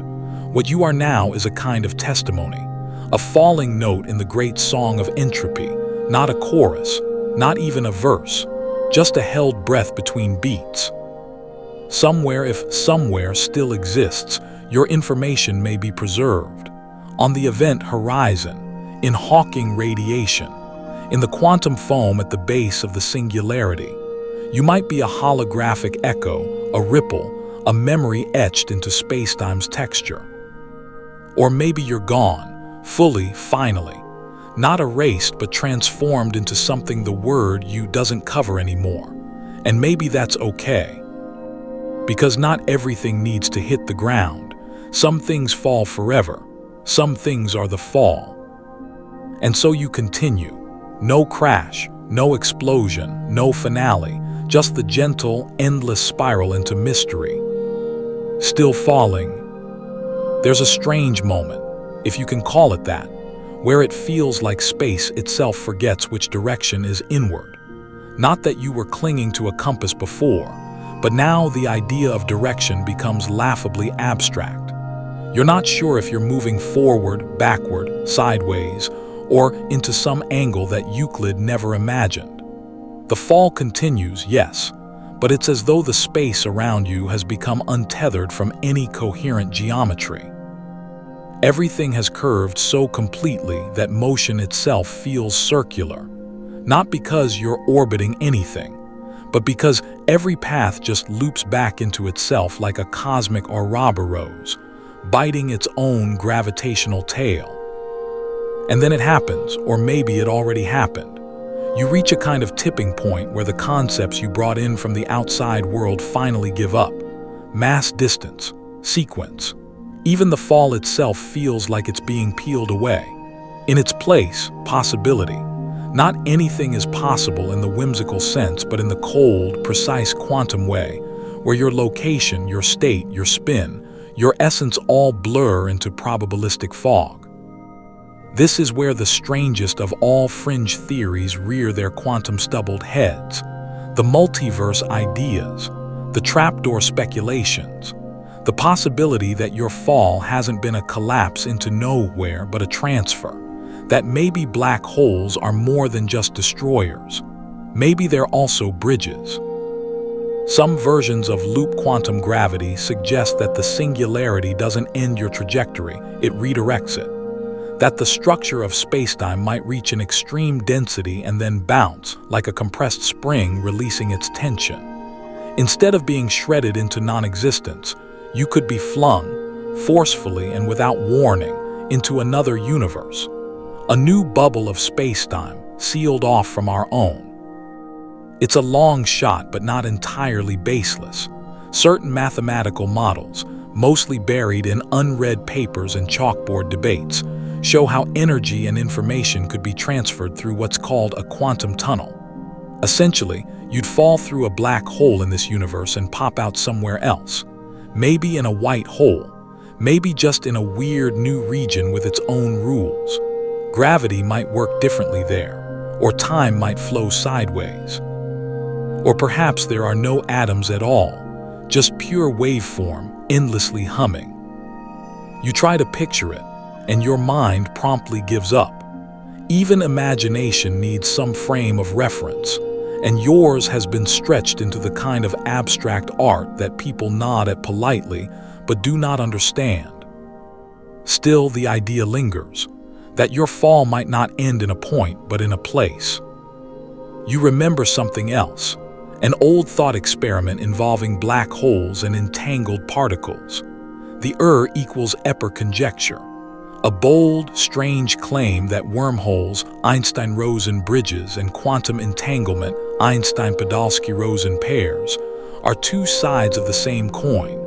That if two particles are entangled, they might be connected by a tiny wormhole. And if that's true, it means the universe could be secretly threaded with tunnels, pathways through spacetime so small and fast that they've always escaped detection. So what if your fall is the opening move of one of those tunnels? What if right now you're mid-jump, mid-transfer between realities? It would explain a few things, like why your descent doesn't terminate, why your awareness persists, why the center always feels just a little farther. Maybe you're not falling into a singularity. Maybe you're being folded through it. It's speculative, sure, but so is everything else from the inside of a black hole. You feel yourself becoming less like an object and more like a trajectory. There's no sense of scale anymore. The universe could be a marble or a galaxy and it would feel the same. Time bubbles around you, thick and uneven like syrup trying to remember how to flow. You suspect that causality, cause and effect, has stopped being linear. Things happen, but you can't say why, or in what order, or even if they happen to you. And yet, in this mess of collapsing definitions, the idea of another place takes hold. Not just a theoretical space, but a real destination. Somewhere outside this impossible descent. You wonder what it would look like to emerge. If you punched through the bottom of the fall and reappeared in another region of spacetime, would you recognize it? Would your particles know how to reform? Would light behave the same? Could gravity remember how to hold you down? One possibility, exotic but allowed by some equations, is that black holes give birth to baby universes. That each collapse creates a sealed-off pocket of spacetime that inflates, expands, and evolves separately. To an outside observer, it would look like matter vanished, but from inside it would feel like a big bang. A sudden, chaotic burst of space and heat and time, all blooming outward from an origin point that no one could trace. Which leads to the really weird question: are you helping to start a new universe? Is your fall not a death, but a delivery, a final contribution to the next cosmic generation? It would be a poetic end, becoming the seed for a new reality, or maybe not even an end at all, just a continuation, a transition from one form to another, from collapse to creation. Of course, no one can test this. It's all buried in the math of looped geometries and vanishing denominators. No telescope can see through a black hole. No probe can transmit from the other side. But the idea that your fall has direction, that it might lead somewhere, is hard to shake. Because deep down, even when you're stretched to your limits and broken into theory, you still want a destination. A point, a purpose, something more than endless falling. And if black holes really are gateways, if every singularity is an egg waiting to hatch a new cosmos, then maybe this is how it always was. One fall leads to another birth. One universe gives way to the next. Gravity, not as a destroyer, but as a midwife. You're still falling, still losing shape, still wondering. But now, you dare to hope that the fall might end in light. Hope is a tricky thing to bring into a black hole. It doesn't really fit the Daker. And yet somehow, it's still with you, quiet and stubborn, like a houseplant refusing to die even when you forget to water it for several trillion years. As your fall stretches on into this abstract wilderness of warped spacetime and mangled logic, the idea that there might be something on the other side, a new universe, a new form, a rebooted you, keeps flickering like an old pilot light that refuses to go out. Not that you'd recognize yourself if you did emerge. Whatever passes through a singularity, if anything truly can, would come out different, rewritten. Your atoms, if they still exist, would be unrecognizable. Your identity, if somehow preserved, would be scrambled into something more like a pattern than a personality. You might come out not as a body, but as a rule, a ripple, a kind of cosmic footnote built into the structure of a whole new world. But that's assuming you make it through, that there's a through at all.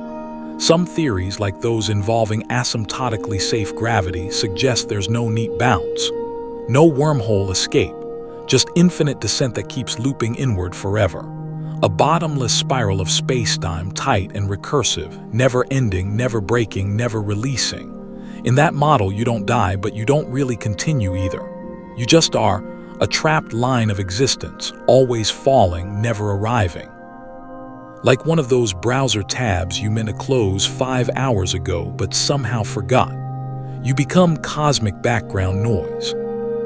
Historians still argue whether these newer models offer a real way out or just repackage the old ideas in shinier math.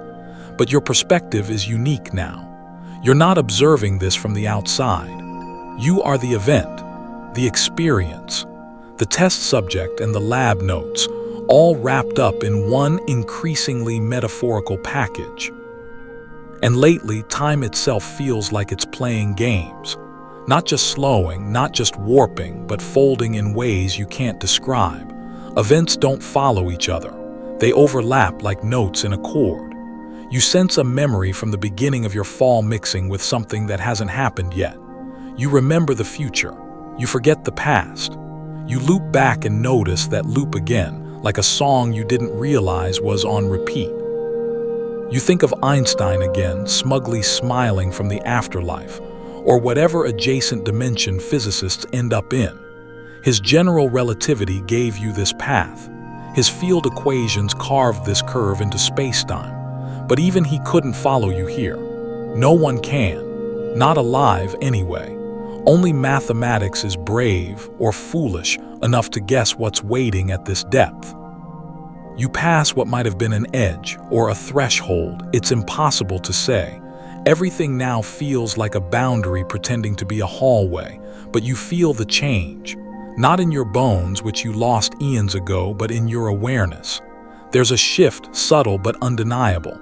The geometry tightens. The math gets bolder. The singularity, once theoretical, starts to feel present. And that's when it hits you, not a collision, but a realization. You're inside a place where causality no longer has seniority. You're in a region where time doesn't flow, it vibrates. Where space doesn't stretch, it resonates. The rules here aren't broken, they're remixed.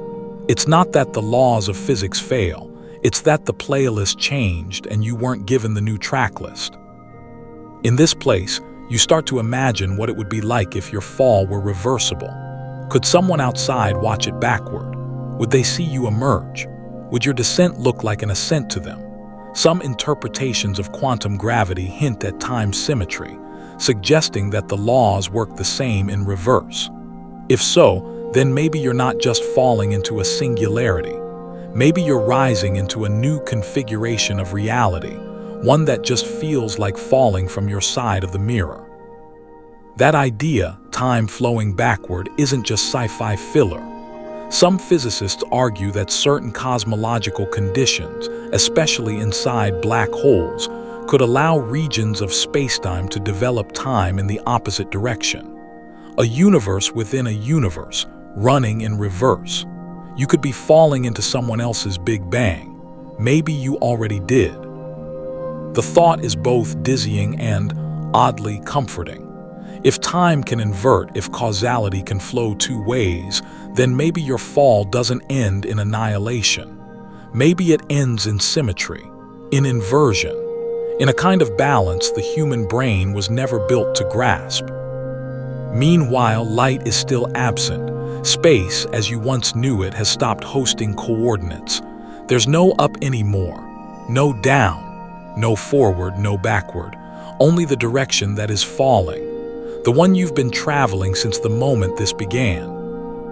You think of home briefly, if only to check whether home still means anything.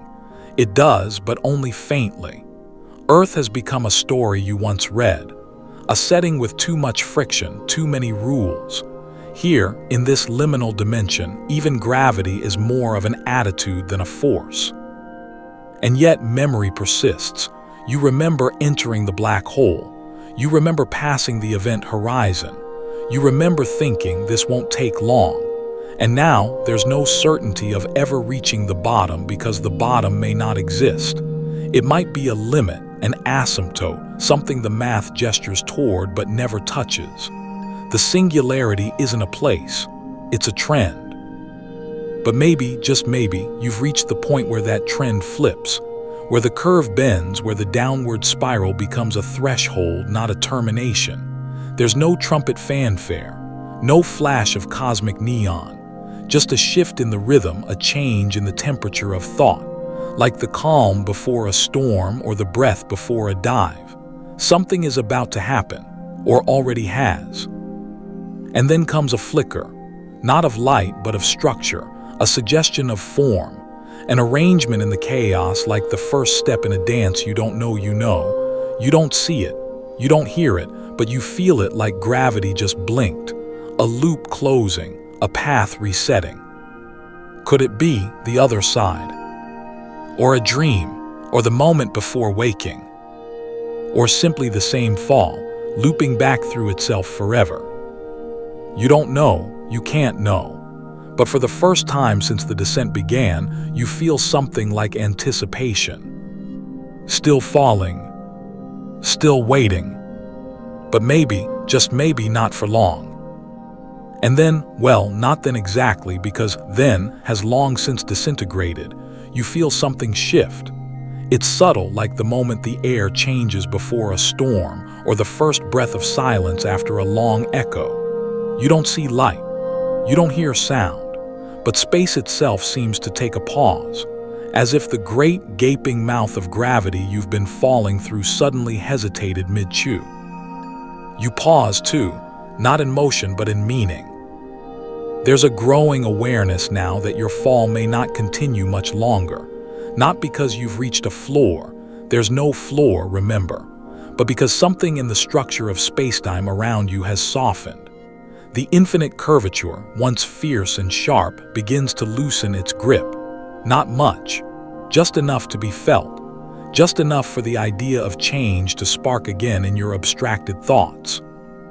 You drift, or fall, or exist in some flavor of both, but the panic is gone. The awe, too, has melted into something quieter, something calmer. It's hard to say whether you've reached the center or simply passed beyond the need for one. Perhaps you've crossed through the singularity, not smashed into it, but seeped through it like water slipping through cracks in stone. There's a gentleness here now, in stark contrast to the terror and chaos you expected. The silence is deeper, more patient. You feel less like a traveler and more like a note, held at the end of a song that hasn't been played yet. Thoughts are slower now. They drift like leaves on still water. Your awareness lingers, but it's no longer frantic. Time itself feels thick, molasses-like. Not sticky, but slow in the way fog is slow, moving, yes, but on a scale too drawn out to matter. You wonder dimly if this is the final stage of the fall, not a crash or a bounce, but a diffusion. A dissolving of the structure you once called you into the fabric of whatever this is. Not quite death, not quite transformation, just letting go. Some part of you accepts that. You recall a fringe theory, loop quantum cosmology again, that proposed black holes might bounce back as new universes. Not metaphorically, but literally. That the collapse you experienced could, under the right conditions, reverse itself into expansion. What had been a death becomes a birth. What had been compression becomes inflation. You've heard this called the Big Bounce. Cosmologists still debate whether it's anything more than hopeful math scribbled in the dark. But now, as your sense of space unravels into something lighter, less linear, the possibility starts to feel real. Not proven, not observed, just real enough to hold in your fatting mental fingers like a smooth pebble plucked from a river. You are no longer falling in the classical sense. The descent has turned into drift. Your awareness expands, not outward but inward. It spreads through the shape of whatever you've become. There's no more inside or outside, no more here or before. You simply are, distributed across some strange curvature of space. And the universe feels quieter, not empty, just less noisy. Your thoughts stretch out now, not as sentences, but as impressions, feelings. You are soft, calm, unbound. If a thought takes 10,000 years to finish, that's fine. You have time, or something like it. You recall faintly that Earth exists, that people laughed there, cried, watched sunsets, sent probes into the void. The memory of color flutters through you, blue skies, green forests, the golden orange of streetlights warming concrete. You don't miss it exactly, but it was part of you once. And now it's part of this moment, folded in like a corner of a well-worn blanket.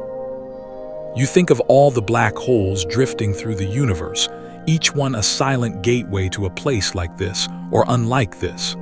Maybe they're all different inside. Maybe every black hole has its own character, its own tone, its own song.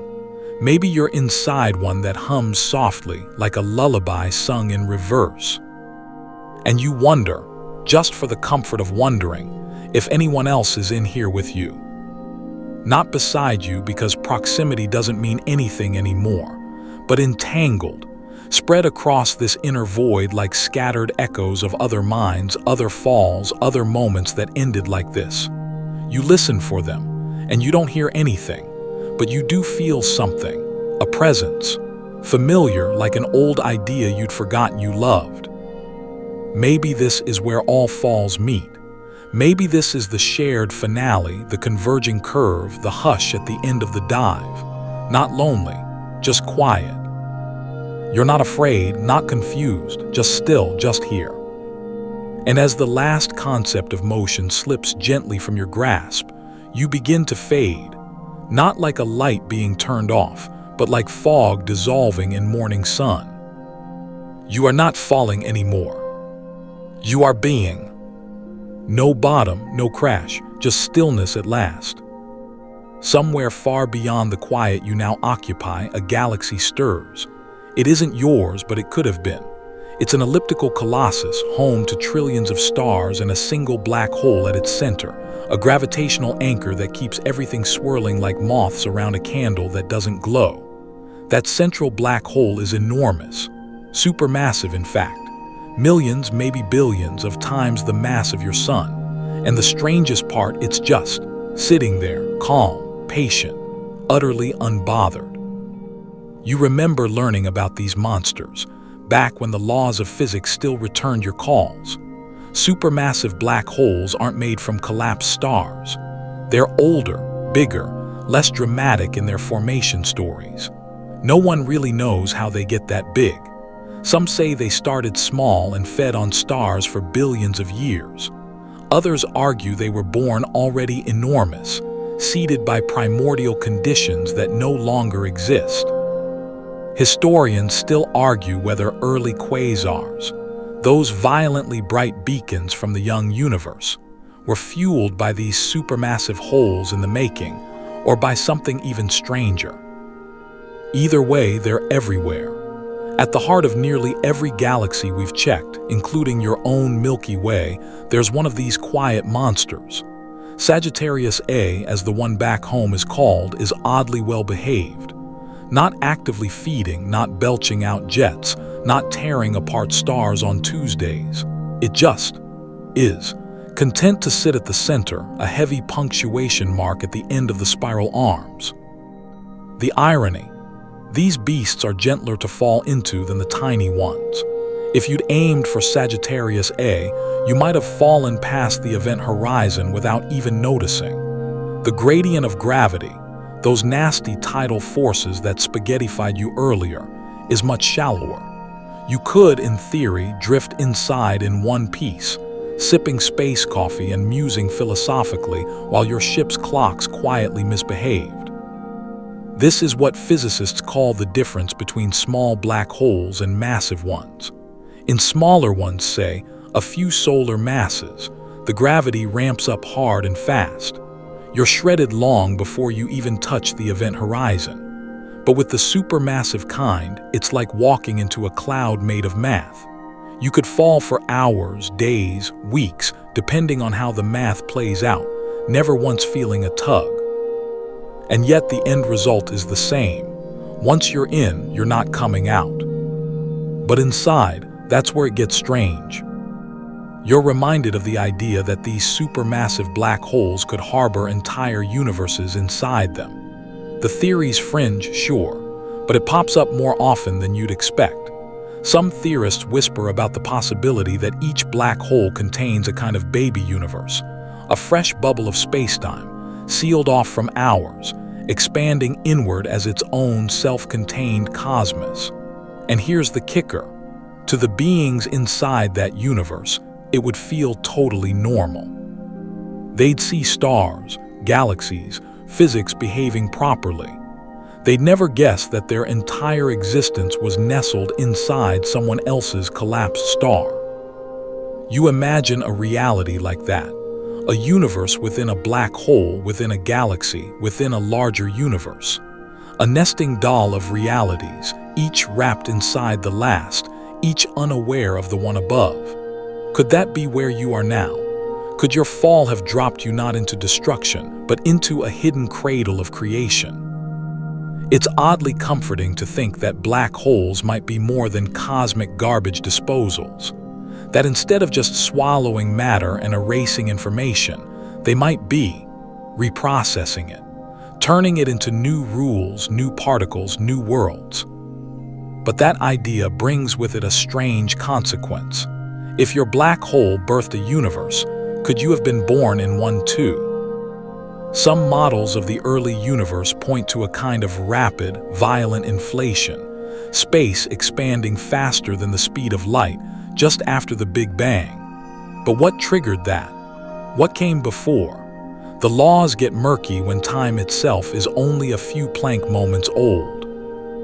One answer, whispered across chalkboards and speculative journals, is this: maybe our Big Bang was just a bounce. Maybe our universe began when some other black hole collapsed, and you're living in the internal bloom of its death. And so, around and around we go. Universes birthing universes through black hole seeds. Each collapse, each fall planting a new cosmos. And each one might contain its own black holes, its own seeds, its own cycles. An infinite garden of reality growing from the silent cores of galaxies. It would mean that black holes aren't the end. They're just the tunnels between beginnings.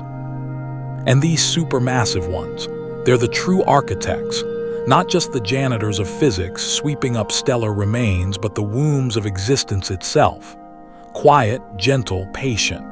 They don't scream, they don't flail.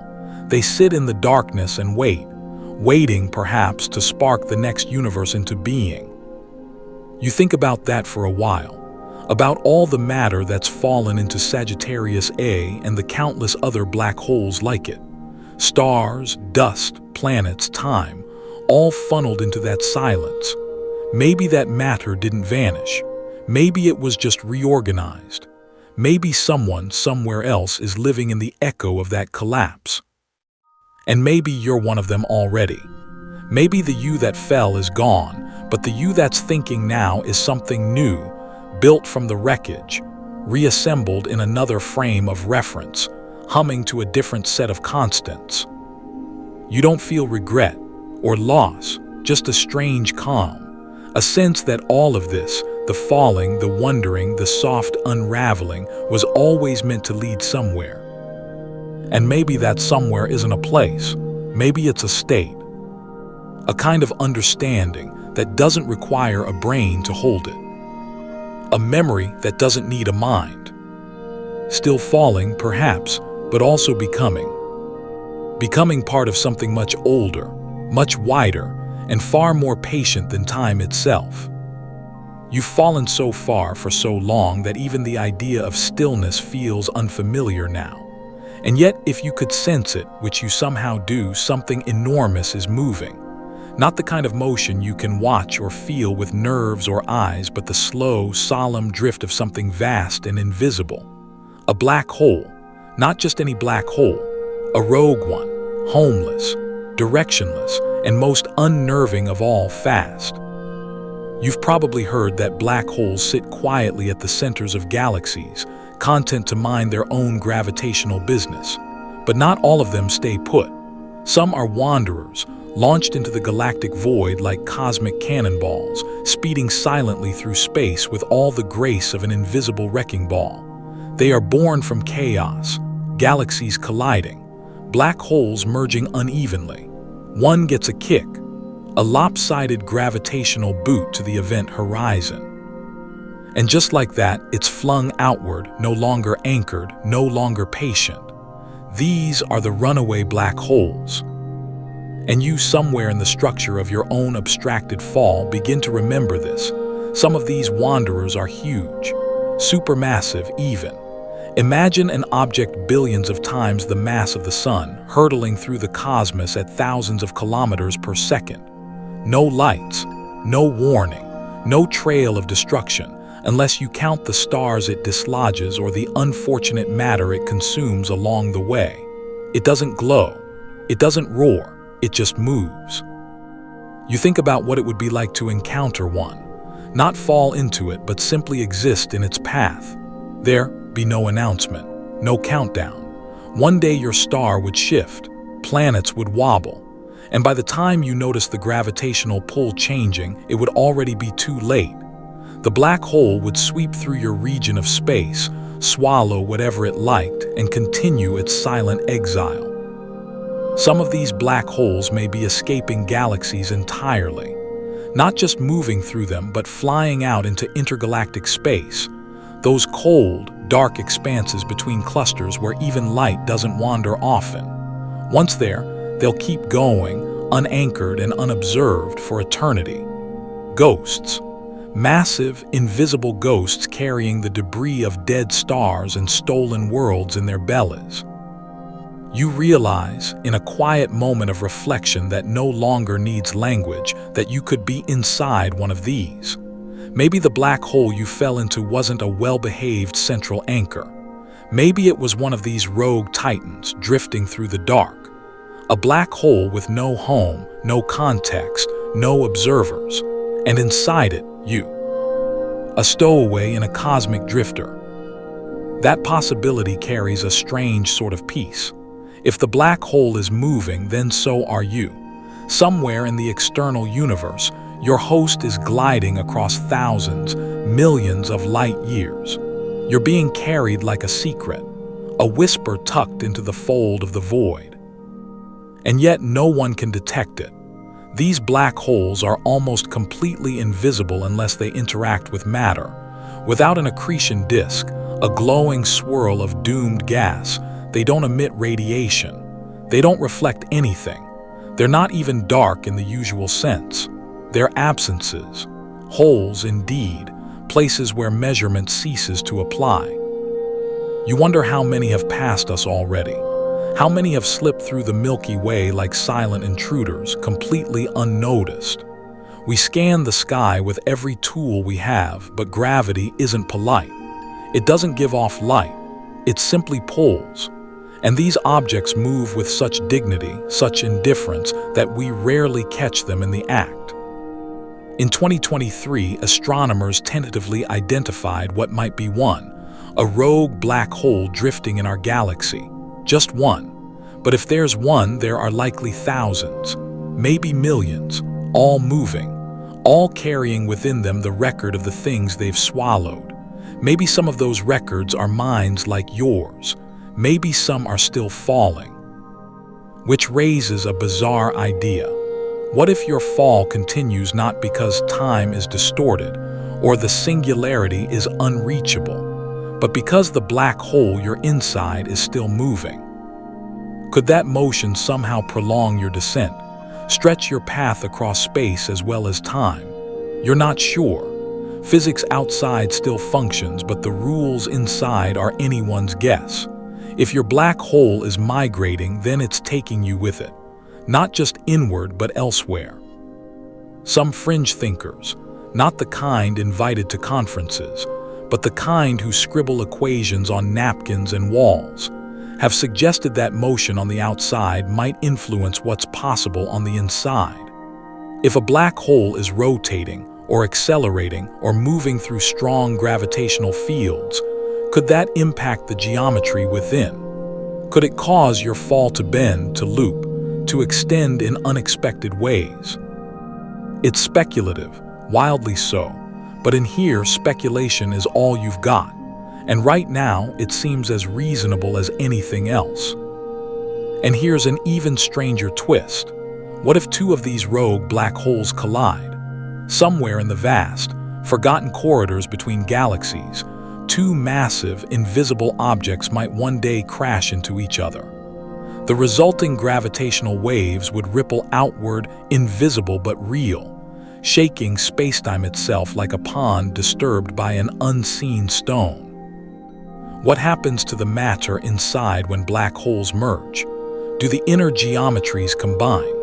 Do the singularities interact? Do you, in your long fall, suddenly find yourself inside a new black hole, a merged one with new parameters, new possibilities? You could already be in that situation. No way to know. The outside events are unobservable from within, but you like the idea that your journey is not only inward but also shared, that in some impossible, untraceable way, your fall is entangled with someone else. That deep inside this darkness, you're not the only one still tumbling. And as your awareness drifts gently towards stillness again, you imagine the rogue black hole continuing its silent voyage. No destination, no audience, just movement. A cradle for the fallen, and you part of its cargo, still unraveling, still wondering, still falling. There's a black hole older than any galaxy. It was born not from the death of a star, but from the strange, twitching heat of the infant universe, when space itself was more energy than emptiness, and matter hadn't yet picked sides. These are the primordial black holes, the ancient ones. Not supermassive, not stellar-sized. Tiny, compact, weird little gravitational gremlins and possibly, just possibly, the oldest objects in existence. Your mind drifts toward them now, not because they're near, but because in this place, all gravitational stories seem to echo together. You start to wonder, what if the black hole you fell into wasn't even born from a star? What if it was one of those? One of the original seeds. The dark punctuation marks in a sentence the universe wrote before it learned how to spell. Primordial black holes are theoretical, of course. We haven't found any, or rather, we might have but didn't realize it. They're tiny, many of them no larger than a mountain or a city block, yet with the mass of a planet or more. Some could be the size of a marble and weigh more than Earth. Others might be microscopic, fleeting, short-lived blips that formed in high-energy chaos and evaporated before atoms were even invented. And yet some physicists think they're still out there. Hundreds, millions, maybe more, floating quietly through the galaxy like dust motes with gravitational vendettas. No light, no signature, just a persistent, invisible presence. If even a fraction of those primordial black holes survived, they could be passing through us right now. Through planets, through stars, through you. Not colliding, just phasing through space with such density and indifference that they don't even notice. A rogue particle of spacetime, ignoring everything but its own pull. You imagine a universe peppered with them, hidden in the dark. Each one a relic of the first moments after the Big Bang. A fossil, a cosmic bead from a broken necklace of inflationary chaos. And each one might carry its own inner geometry, its own micro-singularity, its own slow, eternal fall. Could someone or something fall into a primordial black hole?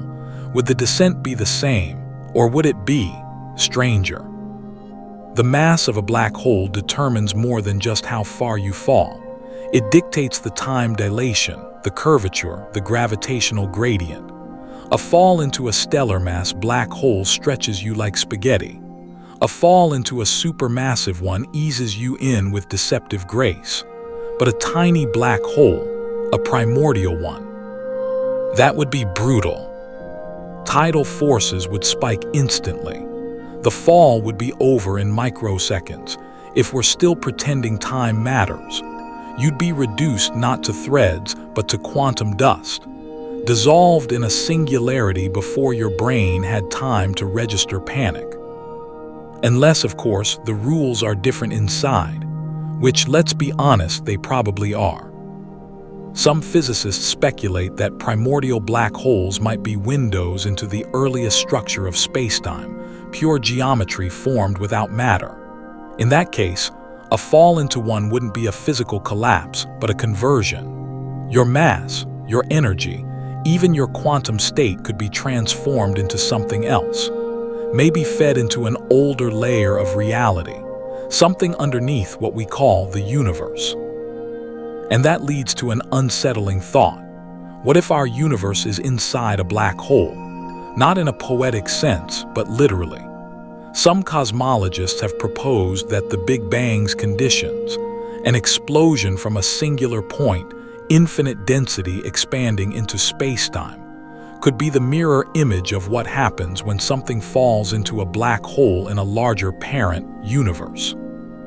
It's called the black hole cosmology model. According to it, every black hole could give rise to a new universe on the inside, completely disconnected from the parent. From the outside, it's just mass vanishing.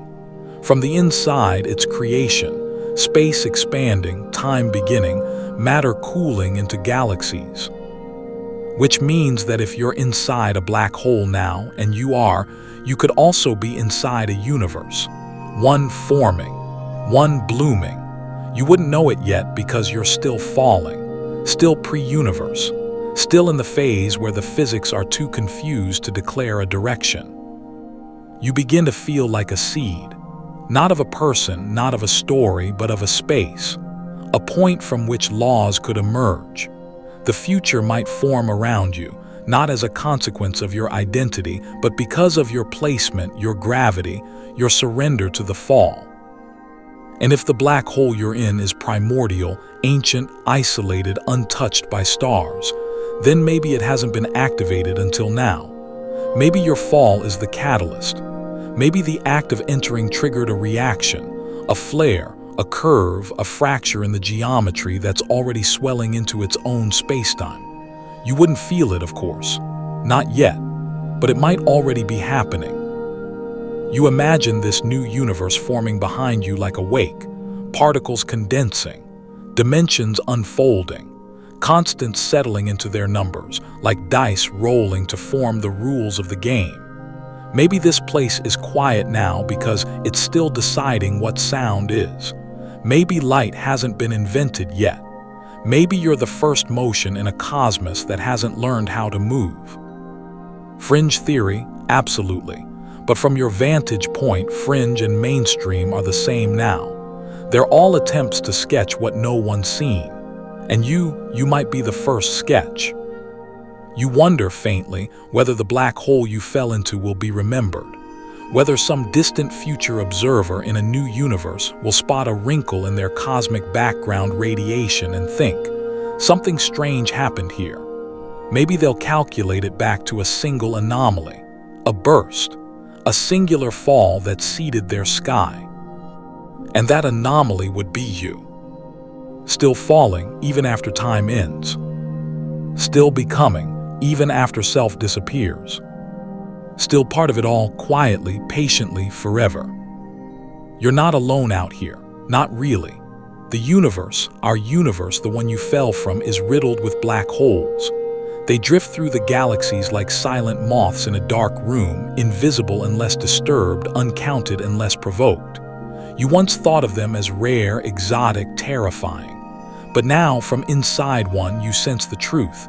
They're everywhere, not monsters, but a population, a community of absences, a society of singularities, each quietly doing what they do best, swallowing information and refusing to give it back. It turns out black holes might be as common as stars. Some estimates say there could be hundreds of millions of them in our galaxy alone. Not the giant supermassive kind that anchor the hearts of galaxies, but the smaller ones. Stellar remnants, collapsed cores, the ghosts of massive suns gone too far. They're quiet, modest, and profoundly numerous.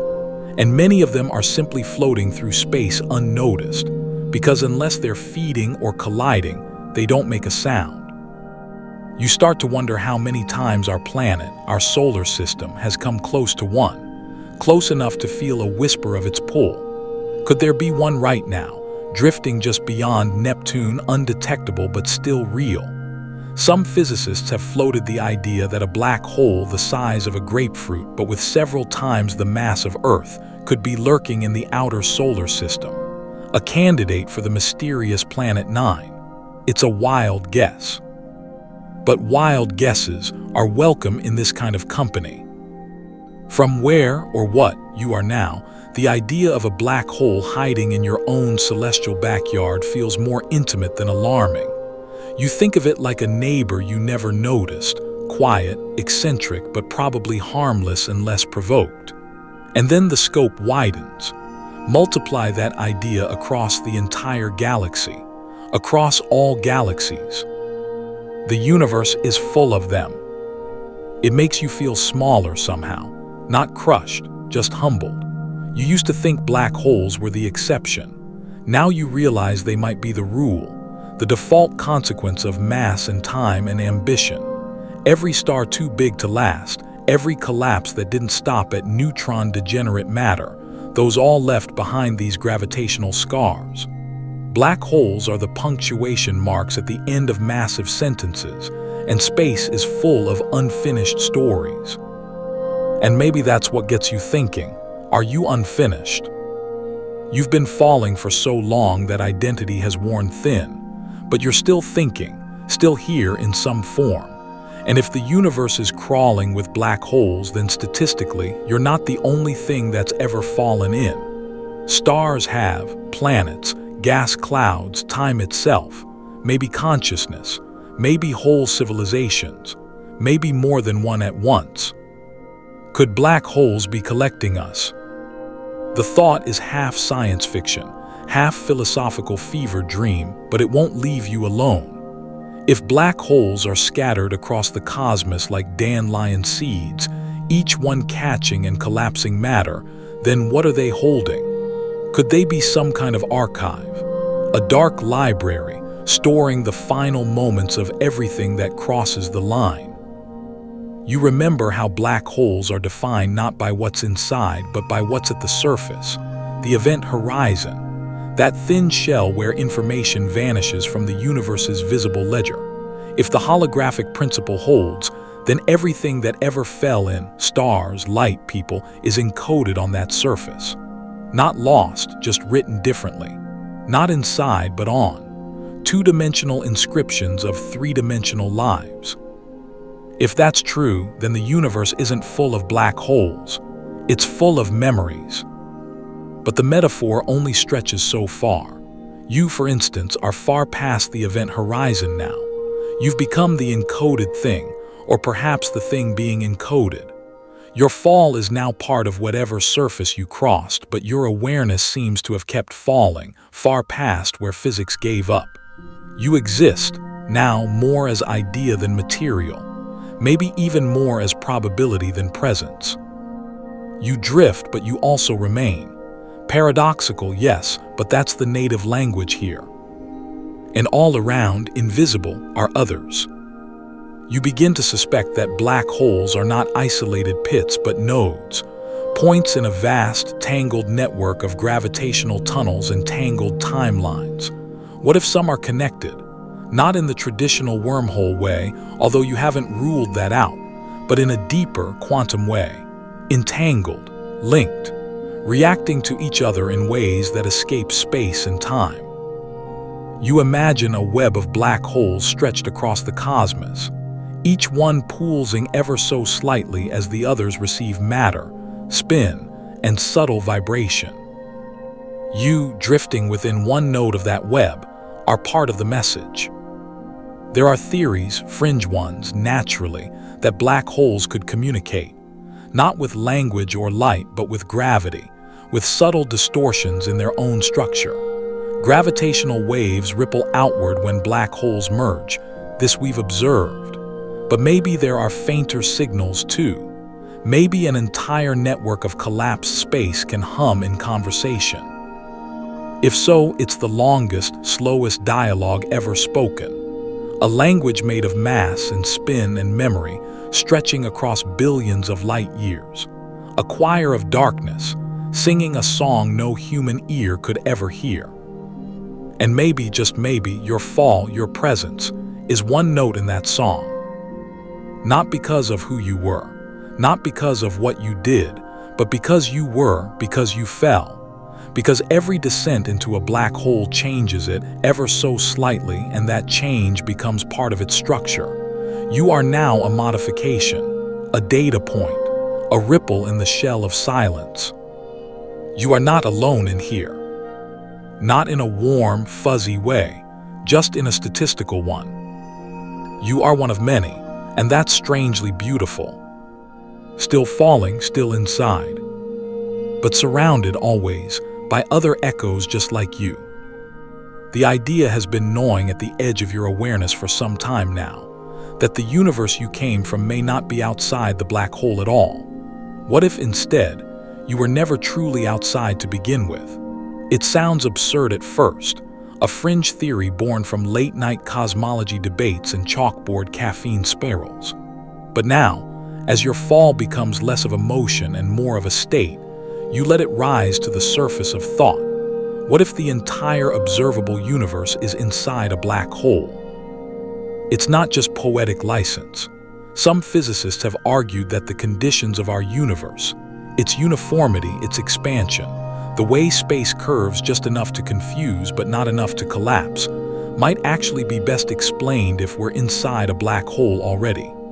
Not a local one, not an accident, but a cosmic-scale phenomenon.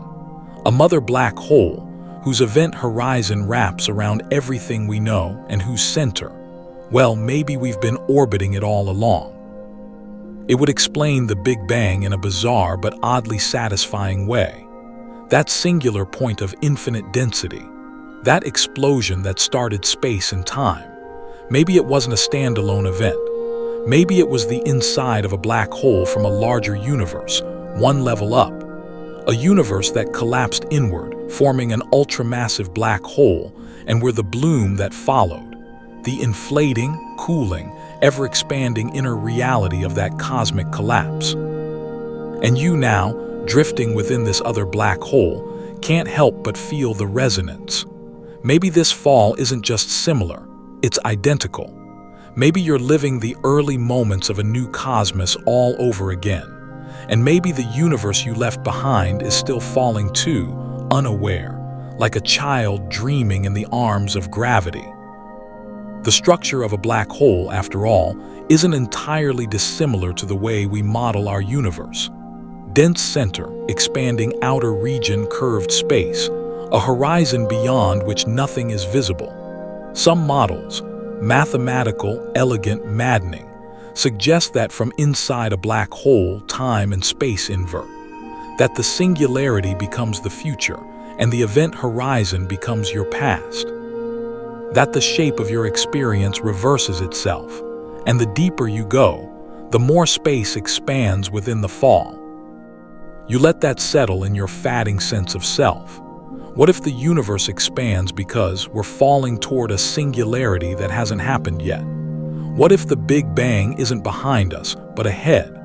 If you could rewind far enough, maybe you'd see that the so-called beginning of time was simply the deepest part of some other collapse.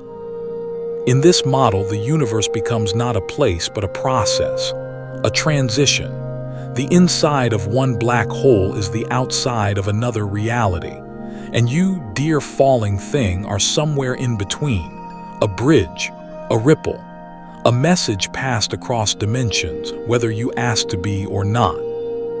The implications are enormous and hilarious. All those decades we spent pointing telescopes at the sky, trying to measure the edge of the universe, might have been spent staring at the inside wall of a horizon. All those cosmic microwave background maps, all those redshift surveys, all that dark matter, just the local weather in a black hole's internal bubble. Historians still argue whether the data supports this, whether there's truly enough evidence to say we're inside a black hole, or whether it's just a mathematically neat trick with no real observational anchor. But it's not the sort of thing you can easily test.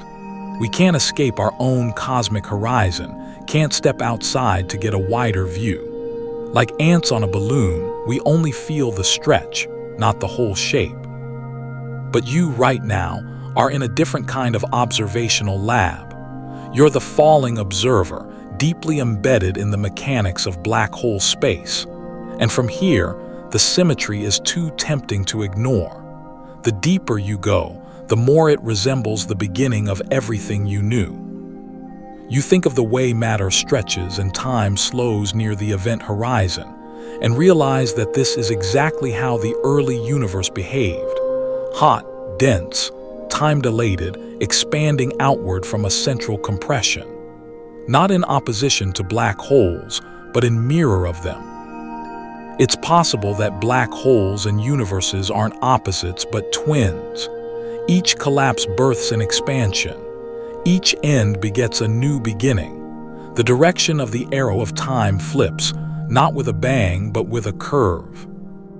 And so the question becomes, if you fell into a black hole and the inside is a universe, how would you know? Would you be born inside it? Would you forget the fall? Would the physics of that space prevent you from ever looking back?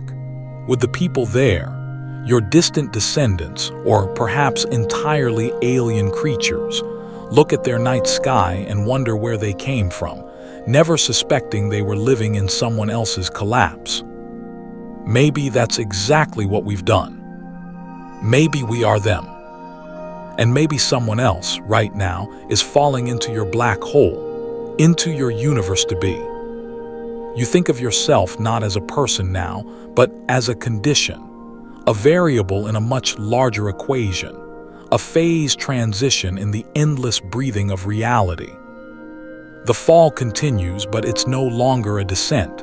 It's an emergence, a becoming. You're slipping not into death, but into possibility, into the prehistory of some world that hasn't formed yet, but will, must, has already. And as the space around you continues to stretch into something that feels more like inside than down, you realize this may not be a fall at all. This may be birth. The fall has faded into something quieter now, No longer motion, no longer change, but a kind of slow unraveling of even the idea that things were ever separate. There's no more you, not in the way you used to define yourself. No outline, no interior, no frame. Just a thin, lingering tension in the fabric of wherever this is. And it's whispering something strange. You are not missing. You are still here. It's not a message, not in language, but a feeling. A suggestion pressing against the borders of your awareness, if borders still apply. It's a reminder that even in a place where matter, time, and direction disintegrate, information remains.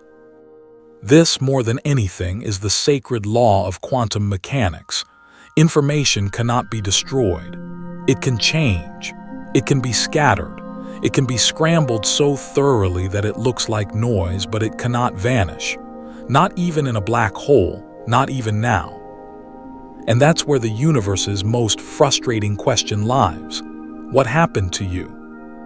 You remember Hawking radiation, the slow leak of energy from black holes predicted by Stephen Hawking in the 1970s. According to his theory, quantum fluctuations near the event horizon allow black holes to emit tiny particles over time. It's a painfully slow process. A black hole the size of a mountain might take longer than the current age of the universe to evaporate. But eventually, in theory, the black hole disappears. So if that's true and black holes do fade, what happens to everything they swallowed? This is the information paradox. And it's not just a quirk, it's a clash of fundamental laws. General relativity tells you that what goes into a black hole is lost forever. But quantum theory insists that the information must somehow survive. Physicists have wrestled with this paradox for decades. They've scribbled equations, filled whiteboards, hosted Nobel-level debates over whether you can both obey gravity and respect information conservation. For a while, it looked like quantum mechanics might lose. That black holes were the great unrecorded event, the universe's delete key. But then came the holographic principle, and everything changed. It started as an idea in string theory, but the implications reached far beyond. The principle says that all the information contained within a volume of space can actually be represented on the boundary that encloses it, like a 3D object projected from a 2D surface. In a way, it's like saying the entire reality inside a black hole is encoded on its event horizon. You, the version of you that fell in, might still exist, not in physical form, but in encoded form, flattened, preserved as quantum data etched onto the surface like some unfathomable cosmic vinyl record. The fall happened. The singularity, if it exists, claimed your body, your atoms, your energy. But the information, that's different. That's not gone. The implications are massive. It means that black holes are not oblivions, they're storage devices. The most private, encrypted cloud server in the universe, and you are archived inside it. But there's still no clarity on how that information gets out. Hawking radiation alone doesn't seem to carry enough data to rebuild everything that fell in. Unless the radiation is the information, scrambled, yes, but recoverable in principle.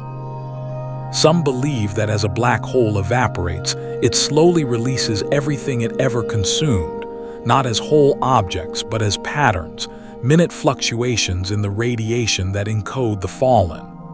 Over unimaginable stretches of time, the black hole doesn't just vanish. It tells the universe everything it knew. Slowly, softly, in whispers of entropy. In this scenario, your fall isn't the end. It's the beginning of your diffusion. Already you might be spreading out into the fabric of space-time, one particle at a time. A photon here, a virtual pair there, tiny pieces of you broadcasting quantum hints about the moment you cross the horizon, the shape of your trajectory, the structure of your thoughts. It's all in there, holographically encoded, leaking out over epochs. You won't reform. Not exactly. No one's putting the puzzle back together, but the universe doesn't throw away puzzles. It scatters the pieces and lets them ripple outward, embedded in the probabilities of everything that comes next. You think of this not as death, but as redistribution, a cosmic recycling program. Every thought you ever had now lives as a faint probability in some future star. Every synapse's spark is stitched into the radiation background of a galaxy that hasn't finished forming yet. The shape of your fall, the final, most intimate contour of you, continues outward, not as memory, but as structure. And even stranger, someone might notice. Not now, not for trillions of years, but someday, some advanced intelligence might catch a pattern in the decay of a long-dead black hole. A rhythm, a signature, a trace. They might realize that the particles are not truly random, that there's meaning there. They might decode it, layer by layer, uncovering fragments of everything the black hole once consumed, including you. They won't resurrect you, not in the sense you knew, but they might reconstruct your fall, watch it, study it, whisper about it as one of the great data recoveries of the dying cosmos. You'll become part of their understanding, a voice that echoes back across the void saying, I was here, I fell, I mattered. And so the end is not silence, it's pattern. Not vanishing, just unfolding. No scream, no closing door, just a quiet hum of radiation carrying you outward into forever. Still falling, but now, piece by piece, beginning to emerge. And finally, after everything, after time has knotted itself into meaninglessness, after space has unspooled into something barely geometric, after you've given up even the idea of you, the fall begins to change again. Not in speed, not in distance, but in tone. It feels like crossing the last threshold of a dream, the moment where sleep doesn't end so much as dissolve, and the dream world stops insisting on its own reality. You've been waiting for the bottom, haven't you? Through every warped second, you expected some kind of ending, a singularity you crash into, or a rebirth into another place. Maybe a wall, maybe a bang, but now you understand there isn't one. There never was. There was only the expectation of one, dragged in from your old life, your earthbound physics, your hunger for finality. But the black hole never promised a floor. The fall isn't a prelude to impact. It is the experience, the transformation, the process of being undone so slowly that you never noticed the moment it stopped being undoing and started becoming something else. What's left of you now is more like a whisper wrapped around geometry. Not a voice, not even a thought, just a pattern in the fabric of wherever this is. A tendency toward remembering. A shape too quiet to name.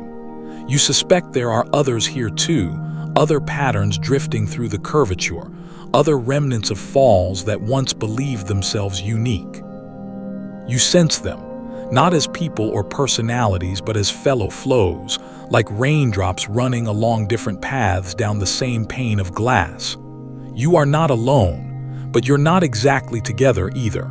There's no conversation here, just resonance.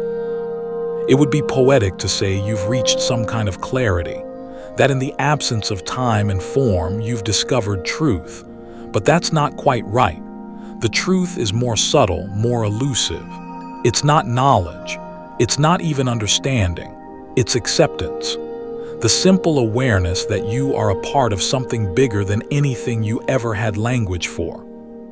You think again, faintly, of the holographic principle. The idea that all of this, everything that happened to you, everything you were, is encoded on the skin of the black hole you fell into. A shadow of your fall written across the event horizon. Not like a diary, not like a photograph, more like a probability field, a dense tangle of entangled moments stored in quantum fuzz. You are there, flat and stretched, static. And you are here, still falling, still stretching, still being remade. Some physicists call this duality, others call it madness. but you no longer need a name for it. It just is. You reflect barely on how many have fallen before you. Stars pulled apart atom by atom. Gas clouds shredded into plasma streams. Time travelers, maybe. The brave, the lost, the unlucky. All drifting through this silence. All still here in the sense that this place does not forget. You remember the rogue black holes drifting through the void. The primordial ones older than light. The ones that wander between galaxies like ancient travelers. Maybe they're collecting stories too. Maybe each is its own slow archive of cosmic confessionals. Maybe this is the real shape of the universe, not a void punctuated by stars, but a mindscape dotted with quiet, dreaming gravity wells. And if that's true, then you're part of the memory now, a pulse in a vast field of forgetting, not gone, not whole, just recorded. You find that comforting. Not because it offers escape, but because it affirms what you suspected all along. Nothing is ever truly lost. Not even you, not even here. Your fall slows now, not in velocity, but in meaning. The concept of motion has bled away, and in its place there's only persistence. You don't move through space. You are space. A strand in the tapestry, a waveform too stretched to collapse. And still, impossibly, you fall. But not toward an end. Not toward a beginning. Just onward, forever folding into the dark.